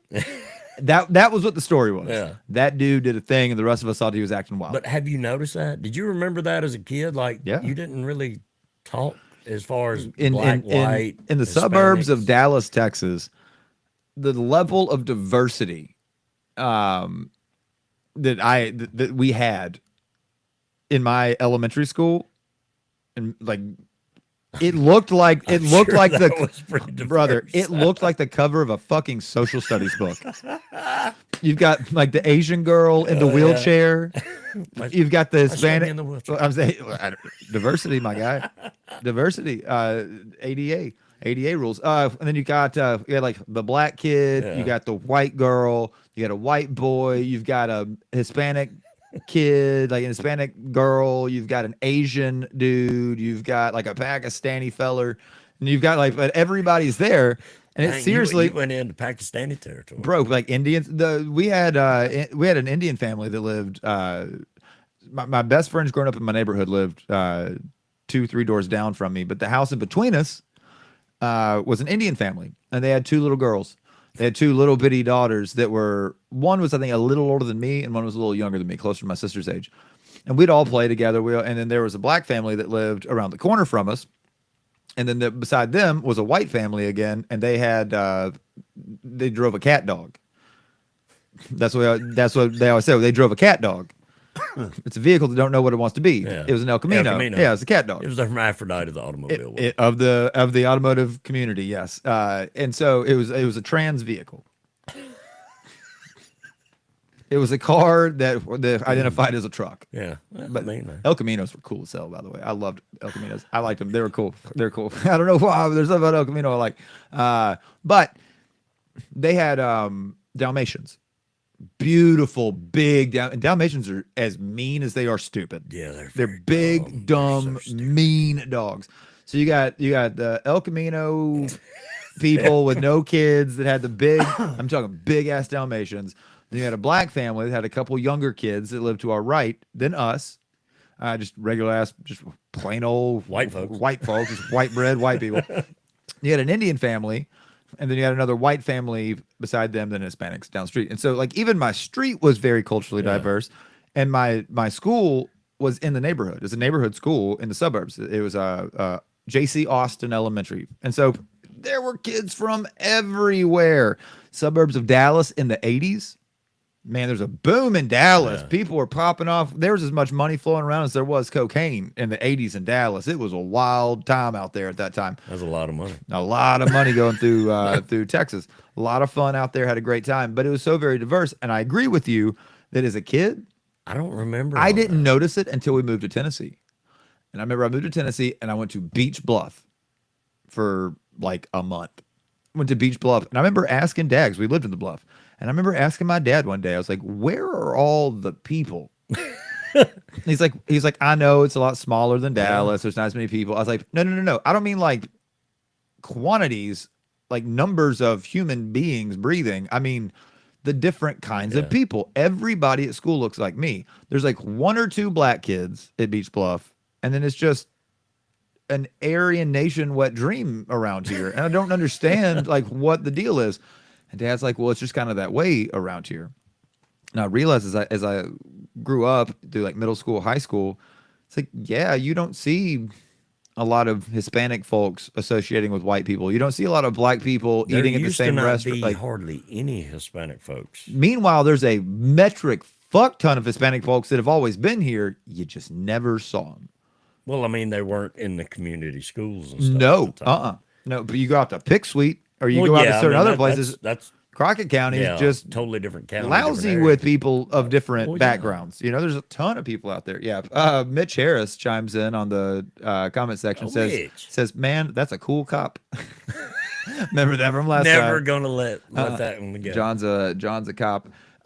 We've got about a half an hour left of the show to reach up at 2:00. We're gonna take a quick pause for the cause. Come back. It is 82.2 degrees. Man, it's nice. It feels lovely right now at World Headquarters here in North Jackson. You get the shorts out.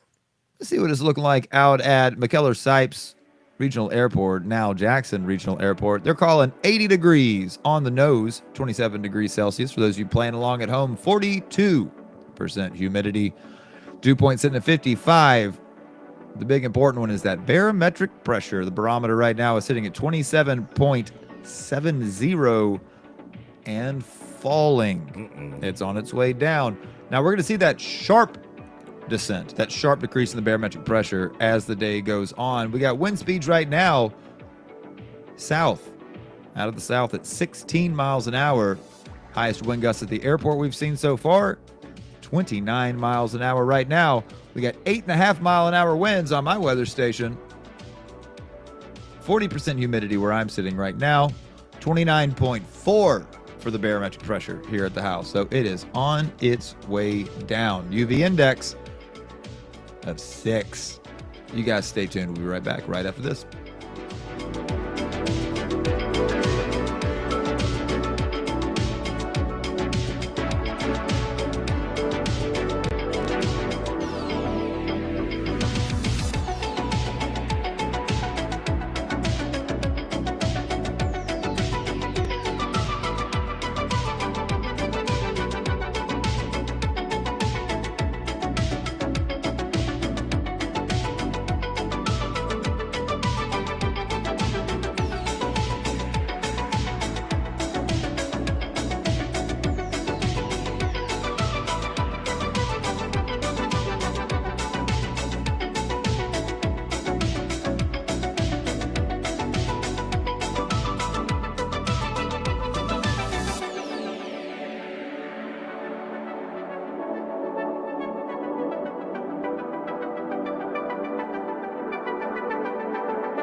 I'm gonna let this one play out a little bit. Factor in and find out. Justin White coming up with you right now with some John Lovelace. I love this song.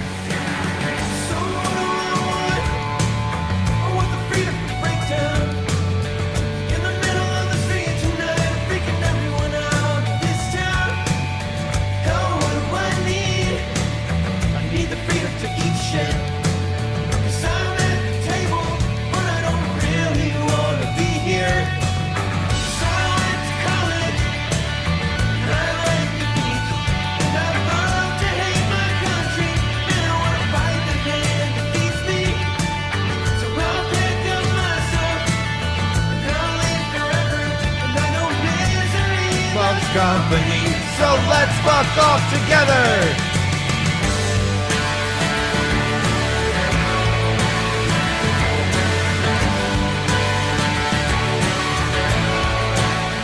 From the Misfits Market text line, it says, "Who in the world is this?" This is an artist named Petey, P-E-T-E-Y, Petey. If you hadn't heard him, check him out. New one for me. He's great. Like I said, gonna let it play through for a second. I'm hooked on some Petey right now. I think his lyrics are very poignant, and I like it a lot. Very to the point. Yes. So what do I want? I want the freedom to sit still, to appreciate my state in the spinning blade of a windmill. Oh, what do I need? Need the freedom to feel good. If happiness is a choice, then I'd choose it every second if I could. I wanna be a real man. I wanna be a father. I'm so tired to think about me, man. I think I need to worry about my daughter. And I'll talk to God through her eyes. Please don't make fun of me. I have come that they may have life and have it abundantly.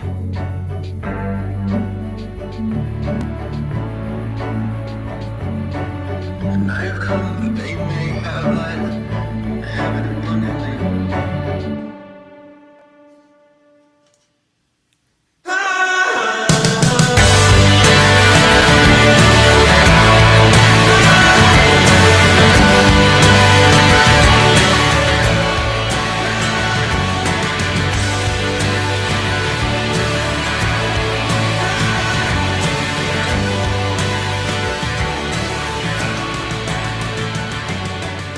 A little bit of Petey to bring us back in. The Freedom to Fuck Off. That's the name of that song. I love it Love very the much. title. It's really cool. He's a comedian as well. He Really? does comedy sketches that are really, really funny. Then his music is like that, and it's Gotta check him out. really worth a listen. Petey. He's on Facebook. He's on Instagram, TikTok as Petey USA. So he goes by Petey USA. Definitely check him out. John, it feels so good outside. Man, can we go outside? And Yeah, right. Can we do this outside? Yeah. I want to remind everybody, if you want to be a part of the conversation, and that's something you should want to do, 731-388-9080, or comment on the video on YouTube Live or Facebook Live that you're watching right now. I've got the stream pulled up where I can see all of those comments live and in real time, and I appreciate all of the input that I've had today very, very much. We got about 20 minutes left in the show. The call-in line and the text line, as always, is sponsored by the 2025 Misfits Market and Expo. It's going to be March the 29th and 30th this year. It's the third annual. It's going to be down at the Jackson Fairgrounds. They outgrew the Carl Perkins Civic Center. That's awesome. Yeah, it's really cool. Lots of vendors. They have tattoo artists. They have just an absolute smorgasbord, a veritable plethora of options. Left. Yeah, a cornucopia, as it were, of food trucks and food vendors, as well as just about anything you want, all kinds of oddities and things like that. So check them out. The 2025 Misfits Market and Expo, March the 29th and the 30th, coming up at the Jackson Fairgrounds. Go give them a shout. I'm going this year, so if anybody wants to come on, Oh, you gonna go? yeah, I'm gonna go. I will be there. I'm live streaming both the 29th and the 30th all day. I gotta check out the food trucks, man. So when I got I'm a food junkie. when I got the deal with them, the partnership to have a booth and then them sponsor the line, because all of this costs money Yeah. to be a sponsor for a show, to have a booth, and we figured out a trade that worked for both of us. It worked out really well. And when they called me to discuss it, It was on a conference call from the organizers of the expo. They called. They said, "Hey, what's going on, Justin?" I was like, "I'm good. How are you guys doing?" And they said, "Would you be more prone to eat a tater tot food truck or something else?" I was like, "That's the start of this conversation, I guess." They had some food trucks they were trying to decide between, things like that, and I think that's how they led off my interview for my spot, was to ask that question. I was like, Taco trucks all day. taco trucks all day long, baby. I tell you what. But the a good tater tot truck where they have all kinds of different toppings on tots, man, it's hard to go wrong. Hard It's to go wrong. taters, dude. Again, it's like taters. this is full circle. This is how the show started. It's how the show ends. You cannot go wrong with taters. No. So, have you been watching any of the stuff about Doge? Have I? No. No. But come on. All right, here's the question for it. All right, so that's why I was asking. So we're going to go a different route then to wrap the show up here. This is an article from John Fritz for CNN Politics.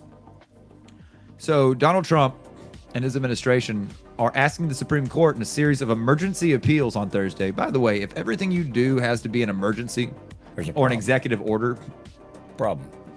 that should be a red flag, in my opinion. That should be a red flag. So in an emergency appeal on Thursday, just yesterday, he's asking the Supreme Court to allow him to move forward with plans to end birthright citizenship, elevating a fringe legal theory that several lower courts have already resoundingly rejected. So, John, do you understand what birthright citizenship is? Yes, and I disagree with the whole ending it. I do not agree with that. The one that it's adjacent that they're doing in Tennessee. By the way, I know a lot of our listeners are in Tennessee, but I'll say this. If you wonder what the rest of the country has to look forward to under this administration and these type powers and uses of this type of authoritarianism, all you have to do is look no further than the great state of Tennessee. We've been dealing with this bullshit in our state for years and years and years. Now it's coming to a city near you because that's what's happening. They have presented a bill in the State House here in Tennessee that would not allow the children of undocumented people to attend school. It's not the kid's fault. No. Education is a right in this country. That is why it does not cost to go to public schools. Yeah. It is a public education, and everybody has the right to an education. And you should want these people who are already here to be educated. It's been proven that if you invest in education, starting with pre-K and kindergarten and forward, the state and the economy, it pays off in dividends. Well, yeah. Now you've got skilled laborers to enter the workforce. And that's kind of what the goal should be. Yeah, and I mean, it's kind of weird with me because I mean, school, the way it's set up now and designed, it's indoctrinating the workforce for sure. It's That's the whole point. That's not a bug. That's a feature. it's like, hey, That's how it's supposed to be. do what you're told, don't ask questions. It's set up on purpose. But at the same time, you also would like these kids to get some mathematics. Well, And I'd like them to understand science. In my line of work, I would love some skilled people. Somebody who at least can do simple math. Just show up and In their have head. common sense and work. They know the times tables. Yeah. They know that 5 times 4, they know that if you take 5 Yeah. and you do that 4 times, you have 4 of those, that's 20 every single time. Like, I don't know, simple things like that. 6 times 6 is 36. 7 times 7 is 42. 8 times 8 is 64. Like 8 times 5 is 40. 8 times 5 is 40. There you go. There's your work week. On Monday, Tuesday, Wednesday, it's always 40. So the fact that they're trying to do away with that at the state level in a way that's being spearheaded because of the Trump administration being so outright with saying that they would like to end birthright citizenship. But would it not cost more money if they end it? What are they going to do? Of course, it'll cost more money. They don't care about that. Or they got well, exactly. They clearly don't care about the ramifications of these actions. Yes, it would. It will cost us more money. So the cost to, and I looked this up for a show I did a few months back. The cost to apprehend, detain, and then deport one undocumented citizen, just one. I think it's prior to deportation, it's $16,000, and then with deportation, everything, it's like $21,000. Man, just say 20 grand. He says he wants to deport 10 million. So let's do some math. It's too many zeros. $20,000 times 10 million. 10 million people. I can't imagine that many zeros. Simple question. Who's going to pay for that? Or we could have a clear path to citizenship for these people that doesn't take 10, 15 years and 10 or 15, $20,000 sometimes to do that. And now they've got a social security number, federal employee income tax, things like that. Just get paid on these people. And they already work here. They already have a job. The idea of it's fascinating how you have to jump through some hoops to say they're lazy and they're bogarting off the system and they're taking our jobs. What gets it can't be both. What gets me is they don't pay taxes. I'm like, Yes, they do. Yes, they do. They buy gas and groceries and they pay taxes. Trust me, a lot of places aren't going to hire you unless you come up with some kind of documentation, right? Even if it's false, true, whatever. So there's going to be federal income tax taken out of that. And my question is this. Excuse me. Why is the punishment on the person trying to earn a living by any means necessary, and the punishment is not on the employer who's hiring undocumented people The big and corporation. paying them under the table and not paying taxes? Why is that okay? There's not that many places that are paying under the table. Not many, but No. there are some, but not many. They're Yeah. getting paid. The big places aren't paying under the table. Well, and the They're not thing gonna is, do it. these farms, when it comes to citrus and fruit and all that, right. they're paying a lot of those people daily, like day laborers. day laborers. And they just pay them cash money to show up and do the job for the day. Okay, those people are the problem, not the laborers. Those businesses, those business owners, farmers, that's the problem. advertising, hey, come work for us, we'll pay you. Yeah. I worked industrial construction, and trust me, man, I worked with a lot of Hispanic folks. Great people. Go out there, do a day's work. Man, some great folks. I could go on for hours about it, but We should deport them all. no. Oh wait, we shouldn't? How many of the guys I worked with were legal versus illegal? I only know of a handful that were illegal. Still, great guys. Skilled craftsmen. Show up, do their job. Did their work. They Probably work hard. They paid their taxes. Yeah. I pushed a crew of Hispanic guys. They were Honduran, Mexican, El Salvadorian. Yeah. I mean, great guys. Took care of me, made me shine like a diamond as a foreman. Love those guys dearly. And their kids, if they were born here, they're citizens. In my opinion, yes. They were born on our soil.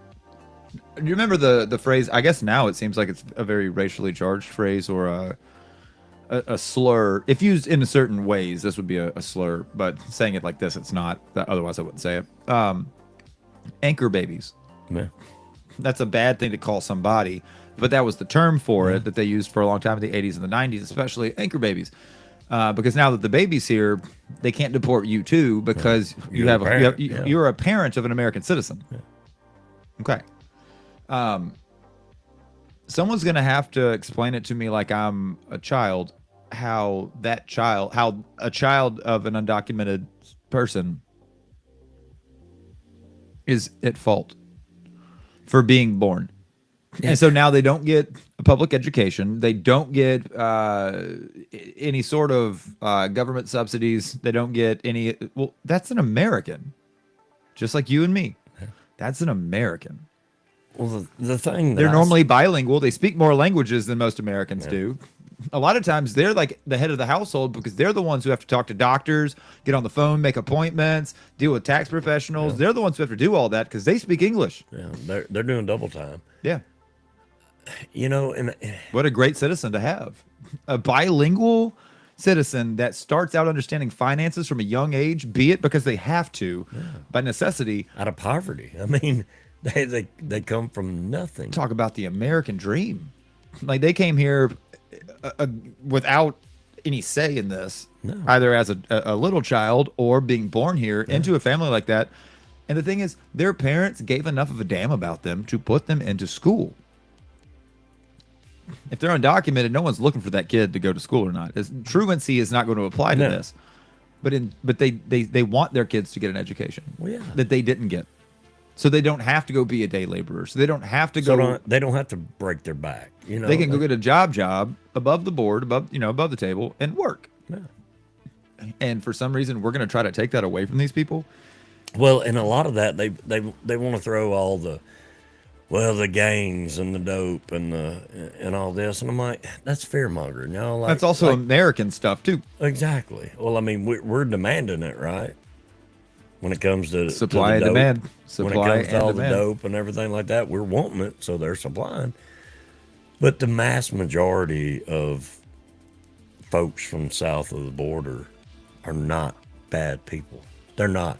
They're just out there hustling, I trying don't know to if you. live. I know you say you listen to the show some. I don't know if you caught yesterday where the NIH, or not NIH, National Institute of Health, the NIJ, National Institute of Justice, is having to look into some goings on. So the DOJ, Department of Justice, has jumped in and forced the NIJ, National Institute of Justice, to remove certain articles from their website that prove, in the state of Texas alone, that undocumented peoples commit so far less crime than their American Texan counterparts. And now people will say, well, because there's more people who are documented than undocumented, so obviously there's more of them, they'll commit more crime. Even if you do it by percentage, it's still less. Because if you think about it, if you're here undocumented, the last thing you're going to do is try to laying get low. in trouble. You're laying low. I'm The staying biggest- off the radar. The biggest thing that I encountered working with folks that were from out of the country, whether they were here legally or illegally, the biggest crime might have been a DUI. Now, crime is a crime, right? I When get that's that. dangerous, you can take the life of an innocent person. That is dangerous, but that was the worst. That was it. It's not like they're out there They're trying not to peddle robbing dope. banks and shit. They're not out there trying to screw the system over, and they're like, well, they're on welfare and they're on this and they're on that. I'm like, They dude, can't they're- be on welfare. They're laying low. You don't have a social security number. You're Well, not collecting welfare. If they do have a social security number and they're not here legally, it's somebody else's, and they're Sure. paying federal income tax off of that. Yeah. They're not getting anything off the system. That's the problem with I've the- seen it firsthand. They I know pay in. this. But they don't but get they anything don't get back because they anything don't back. claim. No, you can't. They can't. Yeah, because if they claim, they're caught. Putting yourself on the radar. Yeah, so they And just it's pay true. in and forget. They're like, yep, I'll pay my share and I'm out. Like, This idea that it's a series of emergency appeals.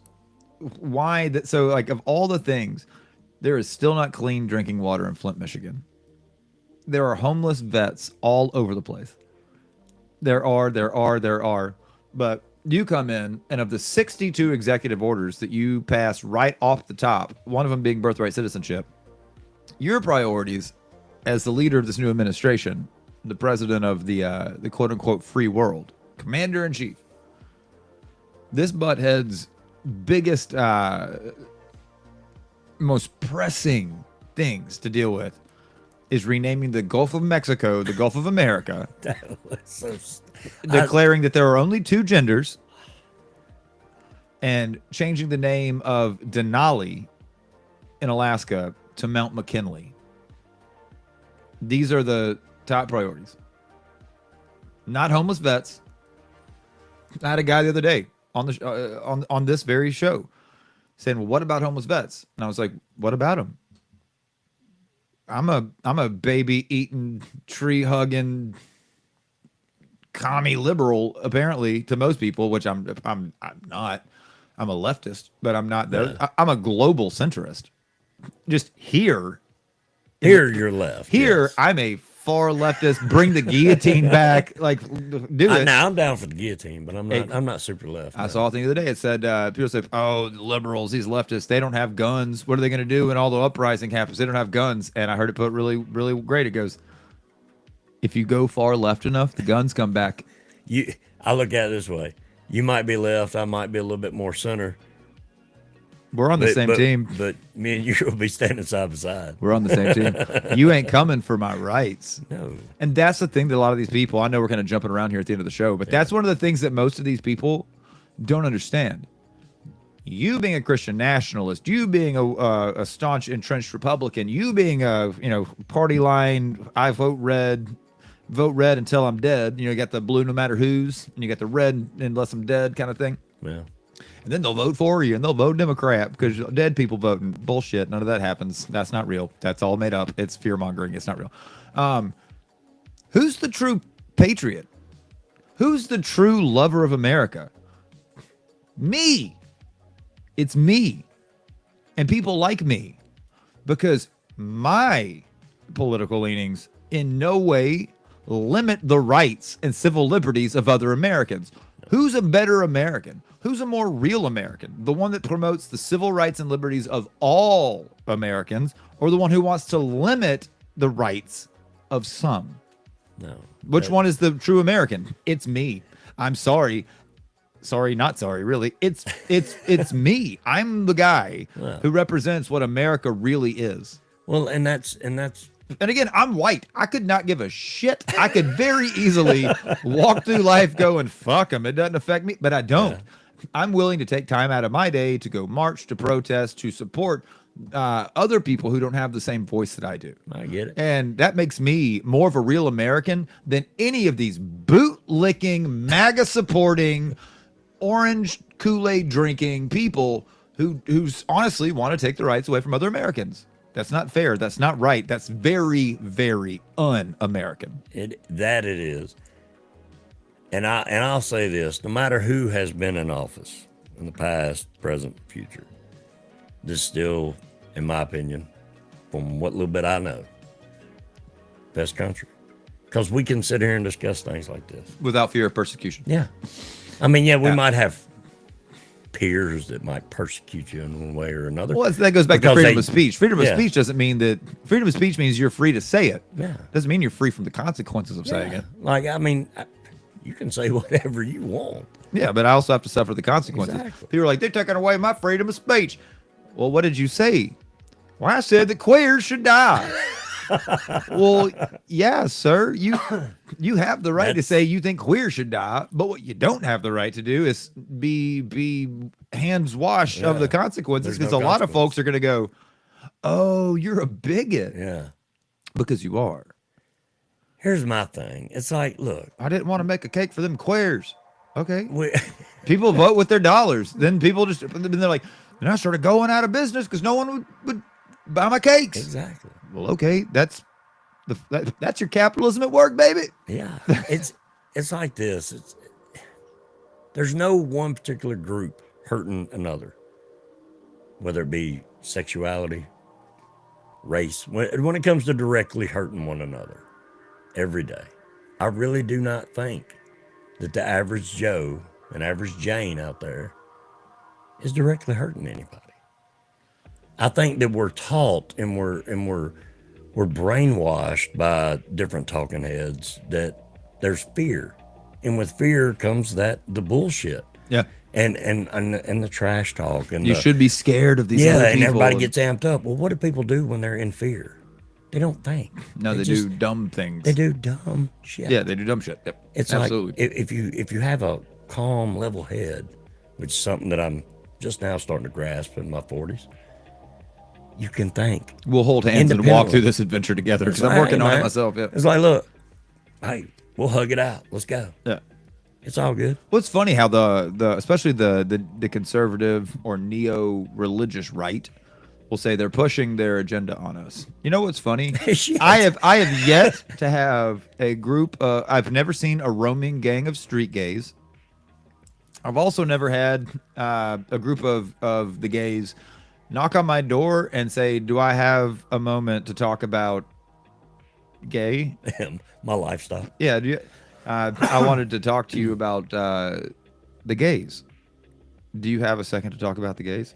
No, but I sure do have religious people knock on the door asking me to talk about their Lord and Savior. I'm sorry, who's pushing that agenda? It's them. But they want a pride flag in my kid's classroom. Well, you know what's funny? We have evidence. I'm going to get heat for this one. I have evidence that gay people exist. No. You want your 10 Commandments on the wall? Well, we can kind of dispute whether that really existed or not. But as far as gays, I know for a fact that gay people exist. My youngest brother, adopted brother, he a gay. Nothing wrong. He a gay, and That's a personal preference. and I know that he's real because I talked to him on the phone. I know that he exists. I wouldn't give a shit if you were that way, and I know you wouldn't feel any different if I was. I'll that say way. this: of all of my trans friends, which there are I'd say quite a few. They're numerous. Of all my homosexual friends, there are far more. I have far more homosexual friends. It never comes up. It's weird. We never talk about it. And I guess Now sometimes we'll make jokes on each other. Well, Well, yeah. I love clowning on each other. Well, I mean, that's just being. They a make fun of friend. me for being straight and for like having a beard. And I guess it's just because I live. or in they'll a be like, I vacuum. got to get me a wife. Like they'll say stuff like that. Like my gay friends are like, I guess I'm just have to break down and get me a wife. But I mean, I don't really have any gay or trans friends, and it's just I'm just not around them. You're friends with Anna and Sarah. Yeah, friends. I mean, acquaintances. Yeah, y'all are I mean, acquaintances. Yeah, I in know the of same them. scene. Yeah, Haven't seen them in a long time. couple but, of my favorite gays. I mean, super cool folks. I mean, Always been super nice with me. gay as hell, and just two of the coolest women you'd ever want to spend time with. Great parents. But raising, I mean, like, raising two great kids. On a personal level, I'm just not around it that much, and it's not that I don't choose to be. But I know you well enough to know that it doesn't bother if you me. went with me back to my city, to Memphis, and we were out at the High Tone, or we were out at the Cove, or wherever, and somebody who is around, some of my gay friends, are just squaring it up. I know you well enough to know that you wouldn't be like, Get off me. I don't really care for this. One of my favorite things is straight good old boys. They're like, well, I don't mind you believing that way, but just don't go pushing on me. And I'm like, Jeff with a G, you're not their type. I can assure you of everybody in this bar, they're not like, trust me. that's the one. I would not be a gay man's delight. for They're like, sure. we're going for that. I'm looking for a bear. It's like, yeah, they're looking for a bear, but you're like a weird bear. Yeah. You're like not the kind of bear they're looking for. You're that Like, hairless bear with Down Right. syndrome. dude, I love it when I get hit on by gay folks who don't know that I'm straight. They'll meet me out somewhere and I get hit on by a gay man, because who knows what a good looking man is better than a man, A, and B, who's also into dudes. That is like the height of compliment. If a gay man is like, what's up? Can I buy you a drink? First off, yes. Second off, that buys you like 10, 15 minutes of my time. Top shelf, baby. But I'm sure. I'm not going to try to lead you on. I am a straight man. And sometimes I go, oh. I'm like, what, you going to buy me a drink no more? But just because I'm not going to go home with you, you ain't buy me a drink no more? I was like, you sound like a straight dude all of a sudden. Put it to him that way. It's like, sounding pretty straight to me. It's like, Man. no, I'm joking. You've confirmed what I thought. I've never been hit on by a gay guy. It's a good feeling. It really is. It's one of the best feelings to be hit on by a gay man. I must be that dog ass ugly. Dude, it feels good. It feels real good. You're like, I guess I still got it. I thought I was starting to slip in my middle age. I There you still go. got it. Ain't nothing wrong with it. Gay men telling me that they're like liking that beard, good looking hair, man. Them britches, me wearing them britches. Damn, you shit with that ass. No, you didn't. It's like it's funny, but then like you end up making great friends because it's I don't know. I will never understand. I have never had anybody I'll hit on push you. anything. I'll hit on you when we get off air, just to show you what it feels like. Just to show you what it feels like. I don't know if I like that. Start because I know it's complimenting you. coming. Yeah, right. I should do it on the low. Just start complimenting you in like very specific ways. Like I'm a little uncomfortable. I like how your high cheekbones. At you, very specific. very Native American. of very, you. very native, Even though you're the whitest son, which I know. very indigenous of you. Oh, I forgot. Yeah, no, Native American's fine. Okay. I think Indian's the only one off limits. Is it really? You can't say Indian anymore. Well, they're not Indians. I mean, Indian is a misconception because when they got here, they thought they were in India. That's when they called them Indians because they were looking for India in the spice trade, and so they called them Indians, even though they also knew they were not Indians. They called them Indians. I thought it had something to do with the No. Spanish. Nope, they are Native American. They are indigenous peoples of South America and the United States. Yeah. There's indigenous folks. Well, I did learn that you don't call it tribes, What do you call it? nations. Nations. Yes. I You have learned that na- firsthand in Montana. because you have, like, I nation- was like in Yeah. a bar and there was What tribe are you? I was like, "What tribe are you from?" And they were like, "We don't call it tribes." I was like, "Oh, I'm sorry." Yeah, Like, yeah. well, I'm ignorant. So what do you call it? They're like, we call it nations. Cool. Well, all right, cool. What nation are you from? Then I will call it that from now. All right, Crow. Isn't I that was like, all right, awesome? cool. How you can be presented with new information and new facts? And, Yeah, I and didn't get butthurt about it, but like, my God, it's a tribe. You know, no, I'm like, all right, man, my bad. What do y'all call it? Damn Indians trying to tell me about. I'm like, I know y'all think I walk barefooted, but you know, hey. I actually have I have most of my original teeth. John, I appreciate the conversation today very Yeah, much. man, been a blast. I've enjoyed it. You guys, it's always a pleasure. I always enjoy this. And now it's the freaking weekend, baby. About to have me some fun. I'll see you back on Monday. Same bat time, same bat channel. That's 11 to 2 right here on YouTube Live, which is the one I suggest. It's a better stream, and you can turn your phone off and you can still let it play. It's a lot better. But if you're addicted to that Facebook, do what you got to do. But you can watch it on Facebook Live as well. Comment.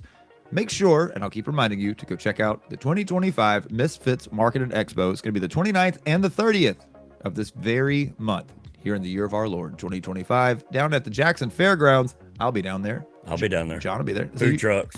Food truck. What? I mean, Come on. You had me at food trucks. Yeah, exactly. I mean, the oddities is Love a some plus. oddities. You had me at Justin and John and food trucks. There we go. We're gonna be pal- somebody be my food truck date. Yeah, we're gonna get you a dude. Yeah. Hell, I'll buy him dinner. I ain't scared. I ain't worried about it. Buy me dinner first. Yeah, no, we're gonna be palling around like a couple of pals out there. We're gonna have a really good time. As you're going throughout your afternoon. Oh yeah, by the way, be safe. Got a lot of weather. Have a plan. Yeah. Have a plan coming. Also, as you're going throughout your day, your weekend, be kind. It costs nothing to be kind. It costs nothing to be nice to somebody else. Compliment people when you see them. It Give might be them the a hug. only. Maybe draw the line at the hug. Don't hug strangers unless you ask first. Yeah, ask, but Do not run up on strangers from behind no. and give them hugs. Hey, man, can I give This you is an open carry state. Yeah. Yeah. Hey man, can I get a hug? And then But you need a hug. hug it out. Okay. Could you use a hug? And then Always. And then hug it out. Who can't use a hug? Always. Hugs are great. Unless you're Mitch Harris. He's weird about touch. He is. He's a little weird about touch, He but is. that's okay. He's I'll still hug you. it's the I closet. still love It's the him. I'll hug closeted gay. He's a I'll hug you. he's a little gay. It's fine. But Don't just say that. He be ain't nice gay. to each other while you're out there going through life. You never know what somebody else is going through. Everybody's got their own struggles. Everybody's got something that they're dealing with that you don't know anything about. A lot of people suffer in silence, especially men. Yes. So be kind. Compliment folks while you're out there. See you back. Same bad time. Same bad channel. 11 to 2 on Monday right here. And don't forget, it would be the end of a show unless I told you. And I mean it from the bottom of my heart. I love you like chicken. I'll see y'all back on Monday. Y'all take it easy. Take care of each other out there.